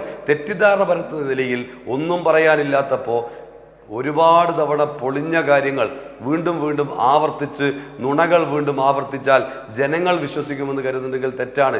ജനങ്ങൾ ഒരു കാരണവശാലും കോൺഗ്രസിന് വിശ്വാസത്തിലെടുക്കില്ല. അതിൻ്റെ ഏറ്റവും പ്രധാനപ്പെട്ട ഒരു കാര്യമാണ് ജനങ്ങൾക്ക് മുമ്പിൽ തെളിവായി നിൽക്കുന്നത്. ദുരന്തബാധിതരുടെ പേരിൽ പിരിച്ച പണം എവിടെയാണെന്ന് വ്യക്തമാക്കാൻ കഴിയാതെ, ദുരന്തബാധിതരുടെ വേണ്ടി വാങ്ങിയെന്ന് പറയുന്ന സ്ഥലത്ത് നിർമ്മാണം ആരംഭിച്ചു എന്ന് പറയുമ്പോൾ ഒരു പേപ്പറിൽ അപേക്ഷ സമർപ്പിച്ചു പോലും അതുമായി ബന്ധപ്പെട്ടുകൊണ്ടുള്ള പെർമിഷൻ പോലും വാങ്ങാത്ത പാർട്ടി കോൺഗ്രസ് വീണ്ടും ദുരന്തബാധിതരെ വഞ്ചിക്കുമ്പോൾ മരിച്ചവരുടെ പേരിൽ പണം തട്ടിയെടുത്തവരായി കോൺഗ്രസ് മാറി എന്നത് യാഥാർത്ഥ്യമാണ്. ആ പണം ഉപയോഗിച്ച് കോൺഗ്രസ് തെരഞ്ഞെടുപ്പിൽ ജയിക്കാനുള്ള കാര്യങ്ങളും ഉപയോഗിക്കുകയാണ്. നേരത്തെ റെജി 2ാം ഘട്ടത്തിലെ ചോദ്യം ചോദിച്ചത് ജയചന്ദ്രൻ സാറിനോടാണ്. അദ്ദേഹം ചോദിച്ചത് ഈ റീബിൽഡ് ഇനിഷ്യേറ്റീവ് കേരളയുമായി ബന്ധപ്പെട്ട ചോദ്യങ്ങൾ എം ജയചന്ദ്രനോട് ചോദിച്ചിട്ടുണ്ട്. അതോടൊപ്പം എനിക്ക് ചില കാര്യങ്ങൾ കൂട്ടിച്ചേർക്കാനുള്ള എം ജയചന്ദ്രൻ ബി റജി പറഞ്ഞു വെച്ചത് ഏതോ ഈ LDF സർക്കാരിൻ്റെ എന്തോ അഴിമതി കഥകളൊക്കെ പറഞ്ഞു. ഈ കഴിഞ്ഞ ഉമ്മൻചാണ്ടി സർക്കാരിൻ്റെ അവസാന കാലഘട്ടത്തിൽ അന്നത്തെ ഒരു നേതാവ്, അതായത് ഇന്നത്തെ പ്രതിപക്ഷ നേതാവ് പറഞ്ഞത് ഉമ്മൻചാണ്ടി സർക്കാർ അഴിമതി സർക്കാരാണെന്ന് പറഞ്ഞത് ഇപ്പോഴും നമ്മുടെ സോഷ്യൽ മീഡിയകളിലടക്കമുണ്ട്, കേരളത്തിലെ ജനങ്ങളുടെ മനസ്സിൻ്റെ ഓർമ്മയിലുണ്ട്. മാത്രമല്ല അവസാന കാലത്ത് ഉമ്മൻചാണ്ടിയുടെ കടുംവെട്ട് മന്ത്രിസഭാ യോഗം, അതിനെക്കുറിച്ച് ദീർഘമായ ഒരു ഫേസ്ബുക്ക് പോസ്റ്റ് VD സതീശൻ ഇട്ടുണ്ട്. അത് കേരളത്തിലെ CPM നേതാക്കൾ ഇട്ടതല്ല. പിന്നെ നേരത്തെ റഫീഖ് പറഞ്ഞതിനോട് ഒരു കാര്യം കൂടി കൂട്ടിച്ചേർക്കാനുണ്ട്. ബി റജി, ഈ മെല്ലപ്പോക്ക് എന്ന് പറയുമ്പോഴേ ഈ പാഠപുസ്തകം സംബന്ധിച്ച് പരീക്ഷ നേരത്തെ വന്നതുകൊണ്ടാണ് പുസ്തകം വൈകിയെന്ന് പറഞ്ഞ അബ്ദുറബ്ബ് എന്ന് പറയുന്നൊരു മന്ത്രിയെ കൊണ്ട് നമ്മൾ കണ്ടാണ്. മെല്ലപ്പോക്ക് എന്നൊക്കെ പറയുമ്പോൾ ഒരു മര്യാദ വേണ്ടേ റജി? ജയചന്ദ്രൻ, ഏതായാലും താങ്കളോട് ചോദിച്ച ആ ചോദ്യങ്ങൾക്ക് കൂടി മറുപടി പറഞ്ഞ് റജിയിലേക്ക് നമുക്ക് മടങ്ങി വരാം.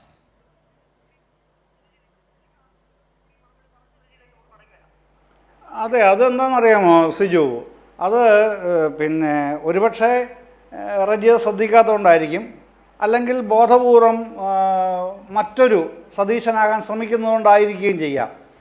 കാരണം ഈ പിന്നെ സംസ്ഥാന സർക്കാർ ആ മഹാപ്രളയത്തിന് ശേഷം ഏറ്റെടുത്ത റീബിൽഡ്, അറിയാമല്ലോ, റീബിൽഡ് എന്ന വാക്കിൽ തന്നെയുണ്ട് അതിൻ്റെ അർത്ഥം. ആ റീബിൽഡ് കേരള ഇനിഷ്യേറ്റീവിൽ അത് നമുക്ക് പണം തരാതിരിക്കാൻ കേന്ദ്രം മാത്രമല്ല ശ്രമിച്ചത്. കോൺഗ്രസ് കേരളത്തിൽ അതിനുവേണ്ടി നടത്തിയ പിന്നെ അശ്രാന്ത പരിശ്രമങ്ങൾ എല്ലാവർക്കും അറിയുന്നതാണ്. പിന്നെ നിങ്ങളുടെ ജീവനക്കാരോട്, സർക്കാർ സർവീസ് സംഘടനകളുടെ ജീവനക്കാരോട് അടക്കം കൊടുക്കാൻ പാടില്ല എന്ന് പറഞ്ഞ് അവരെ പുറകോട്ട് വലിച്ചത്, വിദേശത്തു നിന്ന് പിന്നെ UAE പ്രധാനപ്പെട്ട 2 രാജ്യങ്ങൾ 780 കോടി രൂപ കേരളത്തിന് സഹായിക്കാം എന്ന് പറഞ്ഞപ്പോൾ അങ്ങനെ സഹായം ഞങ്ങൾ സ്വീകരിക്കുന്നില്ല എന്ന് പറഞ്ഞ് ഗവൺമെൻറ് അത് മുടക്കിയത് അടക്കം നമുക്ക് ഇത് റീബിൽഡ് ചെയ്യാനായിട്ട് ഉള്ള പണത്തിന് ഒരുപാട് മാർഗങ്ങൾ ആവിഷ്കരിക്കേണ്ടി വന്നു. അതിലേറ്റവും പ്രധാനം കിഫ്ബി തന്നെയാണ്, ഒരു സംശയവുമില്ലാതെ പറയാം. കിഫ്ബിയിൽ മുഖ്യമന്ത്രി പലപ്പോഴായിട്ട് പറഞ്ഞിട്ടുണ്ടല്ലോ, പിന്നെ 50,000 കോടി രൂപയായിരുന്നു 2016 മുതൽ 2021 വരെയുള്ള കാലയളവിൽ ചെലവഴിക്കാൻ ഉദ്ദേശിച്ചിരുന്നതെങ്കിലും 2021 ആയപ്പോഴേക്ക് 62,000 കോടി രൂപയുടെ പദ്ധതികളാണ് എൻവിസേജ് ചെയ്തത്. ആ ഒരു നിലയിലേക്ക് വന്നു. അത് കഴിഞ്ഞ് ഇപ്പോൾ അത് വരുമ്പോഴത്തേക്ക് അത് 1,10,000 കോടി രൂപയായിട്ടുണ്ട്. അതിൽ 32,000 കോടി രൂപയുടെ പദ്ധതികളാണ് ചെയ്ത് തീർത്തിട്ടുള്ളത്. എന്തുകൊണ്ടാണ്? എല്ലാ കാര്യങ്ങളും നമ്മൾ ആഗ്രഹിക്കുന്നത് പോലെ നടക്കണമെന്നുണ്ടെങ്കിൽ നിയമപരമായി കേരളം എന്ന് പറയുന്നത് ഒരു സ്വതന്ത്ര പരമാധികാര രാഷ്ട്രമൊന്നുമല്ല. ഇന്ത്യ ഗവൺമെൻറ്റിൻ്റെ കർശനമായ നിബന്ധനകളിലൂടെ മാത്രമേ എന്തും ചെയ്യാൻ കഴിയൂ. FRBM ആക്ട് 2003 പാർലമെൻറ്റിലാണ് പാസ്സാക്കിയത്. അറിയുമല്ലോ, fiscal responsibility and business management act, പിന്നെ ധന ഉത്തരവാദിത്വ നിയമം എന്ന് നമ്മൾ നമ്മുടെ ഈ ചർച്ചകൾ പറയുന്ന ആ സംഗതി, അതാണ് FRBM ആക്ട്. അപ്പോൾ അതിൻ്റെ അകത്ത് FRBM ആക്ട് ഈ ധന ഉത്തരവാദിത്വ നിയമപ്രകാരം അനുവദിക്കുന്ന നിശ്ചിത തുകയെ ചെലവഴിക്കാൻ ഏത് ഗവൺമെൻറ്റിനും കഴിയൂ. അത് കേരളത്തിന് 3%, കേന്ദ്ര യൂണിയൻ ഗവൺമെൻറ്റിന് 3.5%. പക്ഷേ അവരിപ്പോൾ 5.5 മേലെ ആയിട്ടുണ്ട്, സ്വന്തം നിലയിൽ തീരുമാനിച്ചു പോയിട്ടുള്ളത് മറ്റൊരു കാര്യം. ഇവിടെ അത് ചർച്ചാ വിഷയമല്ലല്ലോ. അപ്പോൾ നമുക്ക് ഈ FRBM ആക്ടിൻ്റെ അകത്ത് അടക്കം നിന്നുകൊണ്ട് മാത്രമേ കിഫ്ബിയുടേതാണെങ്കിലും എന്നിട്ട് നമ്മുടെ കടമെടുപ്പ് പരിധിയിൽ ഈ കിഫ്ബിയും കൊണ്ടുവന്നു. അത് മറ്റൊരു കാര്യം. അതടക്കമുള്ള മൊത്തം ഒരുപാട് കൺസ്ട്രെയിൻസിൻ്റെ അത്തരം ഞെരുക്കങ്ങൾക്കകത്ത് നിന്നുകൊണ്ടാണ് ഗവൺമെൻറ് പ്രവർത്തിക്കേണ്ടി വരുന്നത്. എന്നിട്ടാണ് അതുകൊണ്ടാണ്. പക്ഷേ ക്രമബദ്ധമായി ഇത് ചെയ്യുന്നുണ്ട്. റജി, മറ്റൊരു കാര്യം, താങ്കളിത് പറയുമ്പോൾ നിങ്ങൾക്കുമുണ്ടല്ലോ 42 MLA-മാർ. ഏതെങ്കിലും MLA-മാർ ഇങ്ങനെ കുറ്റപ്പെടുത്തിയിട്ടുണ്ടോ ഗവൺമെൻറ്റിനെ? പിന്നെ ഈ പറയുന്നത് പോലെ റീബിൽഡ് കേരള ഇനിഷ്യേറ്റീവിൽ എൻ്റെ മണ്ഡലത്തിൽ ഇന്ന പദ്ധതികൾ പ്രഖ്യാപിച്ചിരുന്നതാണ്, അത് ചെയ്തു തന്നിട്ടില്ല ഈ ഗവൺമെൻറ് എന്ന് പറയുന്ന ഒരു MLA നിങ്ങൾക്ക് കാണിച്ചു തരാമോ? ഞാൻ കണ്ടിട്ടില്ല, കേട്ടിട്ടുമില്ല. അപ്പോൾ അത്തരം കാര്യങ്ങൾ ഒരു ചർച്ചയിൽ വന്നിരുന്ന് പറയുമ്പോൾ അത് കുറ്റപ്പെടുത്താൻ വേണ്ടി മാത്രമുള്ള കുറ്റപ്പെടുത്തലായിട്ടാണ് അത് മാറുന്നത്. ഒന്ന്. രണ്ടാമത്തെ കാര്യം, ഈ ഞാൻ ചോദിച്ചത് എന്താണ്? ഞാൻ പറഞ്ഞതല്ല, മുഖ്യമന്ത്രിയാണ് പറഞ്ഞത്. ഭരണവിരുദ്ധ വികാരമുണ്ടോ? നിങ്ങൾ പറയൂ എന്ന് പറഞ്ഞത് മുഖ്യമന്ത്രിയാണേ, ജയചന്ദ്രൻ്റെ പ്രസ്താവനയല്ലത്. അപ്പോൾ റജി ഇവിടെ നിന്ന് പറയുന്നത് എന്താണ് പറയുന്നത്? വളരെ നിസ്സാരമായ ഭരണവിരുദ്ധ വികാരം എന്ന് പറയുന്ന കേരളത്തിൽ ഗവൺമെൻറ് ചെയ്ത വികസന പ്രവർത്തനങ്ങൾ, ക്ഷേമ പ്രവർത്തനങ്ങൾ, അതുമായി ബന്ധപ്പെട്ട അടിസ്ഥാനപരമായി എന്ത് വിമർശനമാണ് നിങ്ങൾക്ക് ഉന്നയിക്കാനുള്ളത്? അത്തരം വിമർശനങ്ങൾ ഉന്നയിക്കാൻ മറുപടി പറയാം.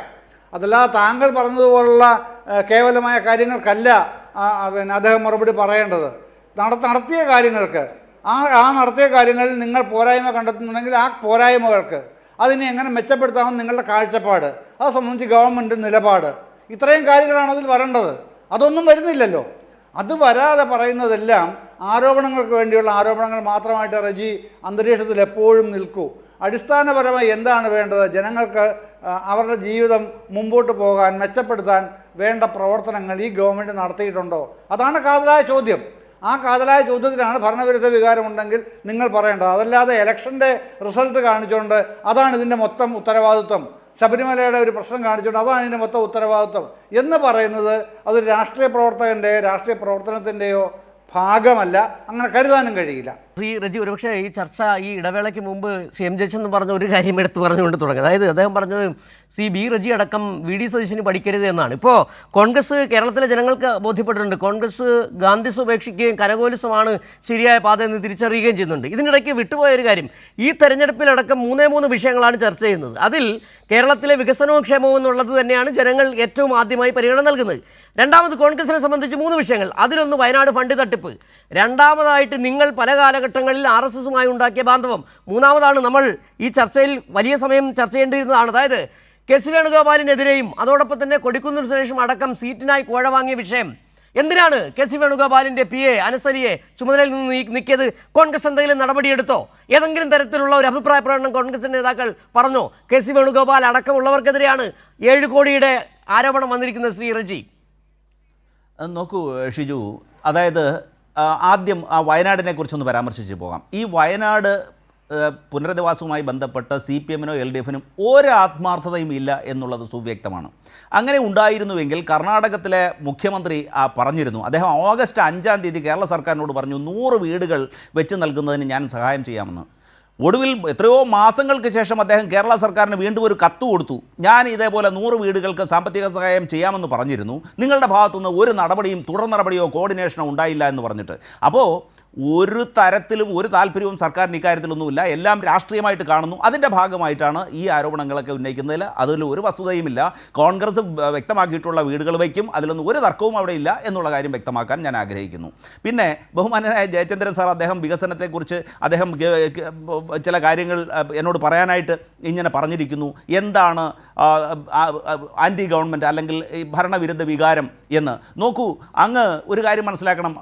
UDF സർക്കാർ, അതായത് 2011-16 കാലഘട്ടത്തിൽ UDF സർക്കാർ നിർവഹിച്ചിട്ടുള്ള അടിസ്ഥാന സൗകര്യ വികസന പദ്ധതികൾക്ക് സമാനമായി ഏതെങ്കിലും ഒരു പ്രധാനപ്പെട്ട പദ്ധതികൾ കേരളത്തിൽ നടപ്പാക്കുവാൻ LDF സർക്കാരിന് 10 വർഷം കൊണ്ട് കഴിഞ്ഞിട്ടുണ്ടോ? വിഴിഞ്ഞം തുറമുഖം കൊണ്ടുവന്നതിൻ്റെ അത് ബഹുമാനായ ഉമ്മൻചാണ്ടിക്ക് അർഹതപ്പെട്ടതില്ലേ? കണ്ണൂർ ഇൻ്റർനാഷണൽ എയർപോർട്ട് അത് ഇനാഗുറേറ്റും ചെയ്തില്ലേ? അതുപോലെ കൊച്ചി മെട്രോ കൊണ്ടുവന്നില്ലേ? സ്മാർട്ട് സിറ്റി കൊണ്ടുവന്നില്ലേ? അതുപോലെ അതെല്ലാം തുടർന്ന് വന്ന സർക്കാർ നടപ്പാക്കി എന്നുള്ളതിനപ്പുറം അത്തരത്തിൽ ഒരു സിഗ്നേച്ചർ പ്രോജക്റ്റ് കൊണ്ടുവരുവാൻ സർക്കാരിന് കഴിഞ്ഞിട്ടുണ്ടോ എന്ന് നമ്മൾ ആലോചിക്കണം. ആരോഗ്യ മേഖലയെ വെന്റിലേറ്ററിലാക്കി നമ്മുടെ 2,50,000 കുട്ടികൾ വിദ്യാഭ്യാസത്തിനായി വിദേശ രാജ്യങ്ങളിലേക്ക് പോയിക്കൊണ്ടിരിക്കുകയാണ്. ചർച്ചയിലെ സമയപരിമിതി ഉള്ളത് കൊണ്ട് ഞാൻ ഇടപെടുകയാണ്. കാരണം താങ്കൾ ഈ പറയുമ്പോഴേ ഒരു പക്ഷേ ഈ ചർച്ച കാണുന്ന നിരവധി പേരുണ്ട്. അപഹാസ്യനാകരുത് ഇങ്ങനെ ഇരുന്നുണ്ട്. കാരണം താങ്കൾ നേരത്തെ പറഞ്ഞ പോലെ VD സതീശനെ എന്തും പറയാം, കാരണം അത്തരത്തിലുള്ള സർട്ടിഫിക്കറ്റ് കേരള സമൂഹം അദ്ദേഹത്തിന് കൊടുത്തിട്ടുണ്ട്. ഇങ്ങനെ പറയരുത്. എന്തൊക്കെയാണ് ഈ ഉമ്മൻചാണ്ടി സർക്കാർ കൊണ്ടുവന്നത്, അത് എവിടെയൊക്കെയാണ് മുടങ്ങിക്കിടന്നതെന്ന് കേരളത്തിലെ ജനതയ്ക്ക്. ശ്രീ റഫീഖ്, നേരത്തെ അദ്ദേഹം എന്തോ കർണാടക സർക്കാരിൻ്റെ എന്തോ കാര്യമൊക്കെ പറഞ്ഞു. അതോടൊപ്പം തന്നെയാണ് ഏതൊക്കെയോ പദ്ധതികൾ ഉമ്മൻചാണ്ടി സർക്കാർ കൊണ്ടുവന്ന പദ്ധതികളുടെ തുടർച്ചയാണ് ഇവിടെ LDF സർക്കാർ കൊണ്ടുവന്നത്. 10 വർഷത്തിന് ഏത് പ്രോജക്റ്റാണ് കൊണ്ടുവന്നുള്ള ചോദ്യം വീണ്ടും റജി ഉന്നയിച്ചിട്ടുണ്ട്. ശ്രീ റഫീഖ്, വളരെ ചുരുക്കി താങ്കൾക്ക് അതിന് മറുപടി നൽകാം. അല്ല, ഉമ്മൻചാണ്ടിയുടെ കാലത്തിൻ്റെ പദ്ധതിയെക്കുറിച്ച് നമ്മൾ സ്കൂളിൻ്റെ കാര്യം മാത്രം ഒന്ന് ആലോചിച്ചാൽ മതി. ഓണമായിട്ടും പാഠപുസ്തകം പോലും കൊടുക്കാൻ പറ്റാതിരുന്നവരാണ് പദ്ധതിയെക്കുറിച്ച് പറയുന്നത്.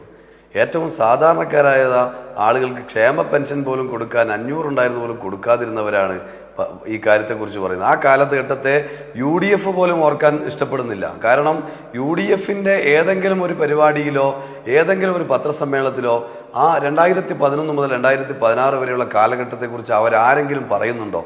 കഴിഞ്ഞ 10 വർഷക്കാലം നടപ്പിലാക്കിയ കാര്യത്തെക്കുറിച്ച് LDF പറയുമ്പോൾ അതിന് തൊട്ടു മുമ്പുള്ള 5 വർഷക്കാലത്തെക്കുറിച്ച് അവർ പോലും ഓർക്കാൻ ഇഷ്ടപ്പെടുന്നില്ല. അതുകൊണ്ട് അതിനെക്കുറിച്ച് കൂടുതൽ പറയേണ്ട കാര്യമില്ല. ഇവിടെ കർണാടക സർക്കാരുമായി ബന്ധപ്പെട്ടുകൊണ്ട് ഇവിടെ പറഞ്ഞ കാര്യമുണ്ട്. കർണാടക സർക്കാർ കൊടുത്തത് കോൺഗ്രസ് കൊടുത്ത പോലെയായി ചിലരെടുത്ത് ചിത്രീകരിക്കുന്നുണ്ട്. കർണാടക സർക്കാർ മാത്രമല്ല, രാജസ്ഥാൻ, ആന്ധ്രാപ്രദേശ്, വിവിധ സംസ്ഥാന സർക്കാരുകൾ സംസ്ഥാന സർക്കാർ നൽകുന്നതാണ്. ഇപ്പോൾ കേരളം, ഒഡീഷയിൽ ദുരന്തമുണ്ടായപ്പോൾ, ചെന്നൈയിൽ ദുരന്തമുണ്ടായപ്പോൾ ഇതിലെല്ലാം കേരളവും നൽകിയിട്ടുണ്ട്. അത് സംസ്ഥാന സർക്കാരുകൾ തമ്മിലുള്ള കാര്യങ്ങളാണ്. പിന്നെ ഈ 100 വീടിൻ്റെ പണം എന്ന് പറഞ്ഞിട്ട് എത്ര പണം തന്നു കർണാടക സർക്കാർ? അതും കൂടെ അദ്ദേഹം പറയട്ടെ. 100 വീടിൻ്റെ പണം പറഞ്ഞിട്ട് എത്ര പണമാണ് ഇപ്പോൾ തന്നത്? ഇതുവരെ തരാൻ തയ്യാറായോ? തരാൻ പോലും തയ്യാറായിട്ടില്ല. ചെറിയ തുക, പകുതി തുക മാത്രമാണ് നൽകിയത്. അപ്പോൾ അതൊരു സംസ്ഥാന സർക്കാർ നൽകുന്ന കാര്യമാണ്. ഇവിടെ ഒരു കാര്യം കൂടെ ഞാൻ പറയട്ടെ. ഇവിടെ സർക്കാരിന് ആത്മാർത്ഥതയില്ല, CPM ഈ കാര്യത്തിൽ ആത്മാർത്ഥതയില്ലെന്ന് പറഞ്ഞല്ലോ. ആത്മാർത്ഥത ഒരുപാട് നമ്മൾ കണ്ടു, കോൺഗ്രസിൻ്റെ ആത്മാർത്ഥത. അതിൻ്റെ ഏറ്റവും ഒടുവിലത്തെ ഉദാഹരണമാണ് ദുരന്തബാധിതരുടെ പേരിൽ പോലും പിരിച്ച പണം പറ്റിച്ചത്. മാത്രമാണോ? നിങ്ങൾ നോക്ക്, ഈ CMDRF-ലേക്ക് പണം കൊടുക്കുമ്പോൾ കൊടുക്കരുതെന്ന് ക്യാമ്പയിൻ എടുത്തുകൊണ്ട് കോൺഗ്രസ് ആത്മാർത്ഥത കാണിച്ചു. അതുപോലെ കോൺഗ്രസിൻ്റെ ഒരു നേതാവ് ഇതിലേക്ക് കൊടുക്കാൻ തയ്യാറായപ്പോൾ KPCC-യുടെ അന്നത്തെ പ്രസിഡന്റ് പരസ്യമായി കൊടുക്കരുത് എന്ന് ശാസിച്ചു. നമ്മൾ കണ്ടതാണ് ആത്മാർത്ഥത. ഈ NGO അസോസിയേഷൻ പോലെയുള്ള സംഘടനകൾ, കോൺഗ്രസിൻ്റെ സംഘടനകൾ ക്യാമ്പയിൻ എടുത്തു ദുരിതാശ്വാസ നിധിയിലേക്ക് കൊടുക്കരുതെന്ന് പറഞ്ഞുകൊണ്ട്. ടൗൺഷിപ്പ് ഉദ്ഘാടനം ചെയ്യുന്നതിൻ്റെ തലേ ദിവസം വരെ ഇത് രാഷ്ട്രീയമായ ഗിമ്മിക്കാണെന്ന് പറഞ്ഞുകൊണ്ട് പത്രസമ്മേളനം നടത്തി. നിങ്ങൾ നോക്ക്, ദുരന്തബാധിതരെല്ലാം വലിയ സന്തോഷത്തോടു കൂടി ആ ടൗൺഷിപ്പിലേക്ക് പ്രവേശിക്കാൻ വരുമ്പോൾ എല്ലാവരും, എല്ലാ രാഷ്ട്രീയത്തിൽപ്പെട്ടവരുമുണ്ട് ടൗൺഷിപ്പിലേക്ക് വരുന്ന ദുരന്തബാധിതർ.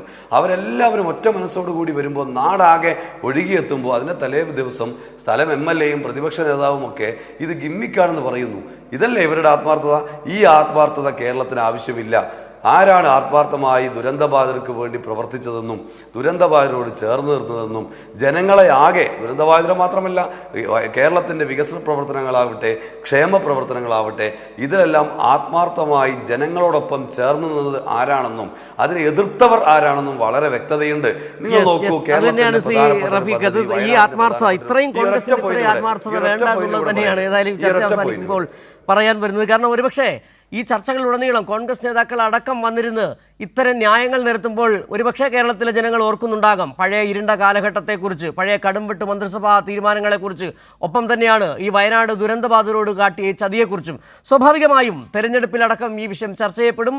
ജനങ്ങളുടെ സമ്മതം എങ്ങനെയാണെന്ന് കാത്തിരിക്കുകയാണ് ഒരുപക്ഷെ ഒരു വലിയ ജനസമൂഹം. വളരെ നന്ദി ചർച്ചയിൽ പങ്കെടുത്ത ശ്രീ റഫീഖ്, MJ ചന്ദ്രൻ, B. റജി എന്നിവർക്ക്. ഏതായാലും ഈ ന്യൂസ് ആൻഡ് വിസ് ഇന്നിവിടെ പൂർത്തിയാവുകയാണ്.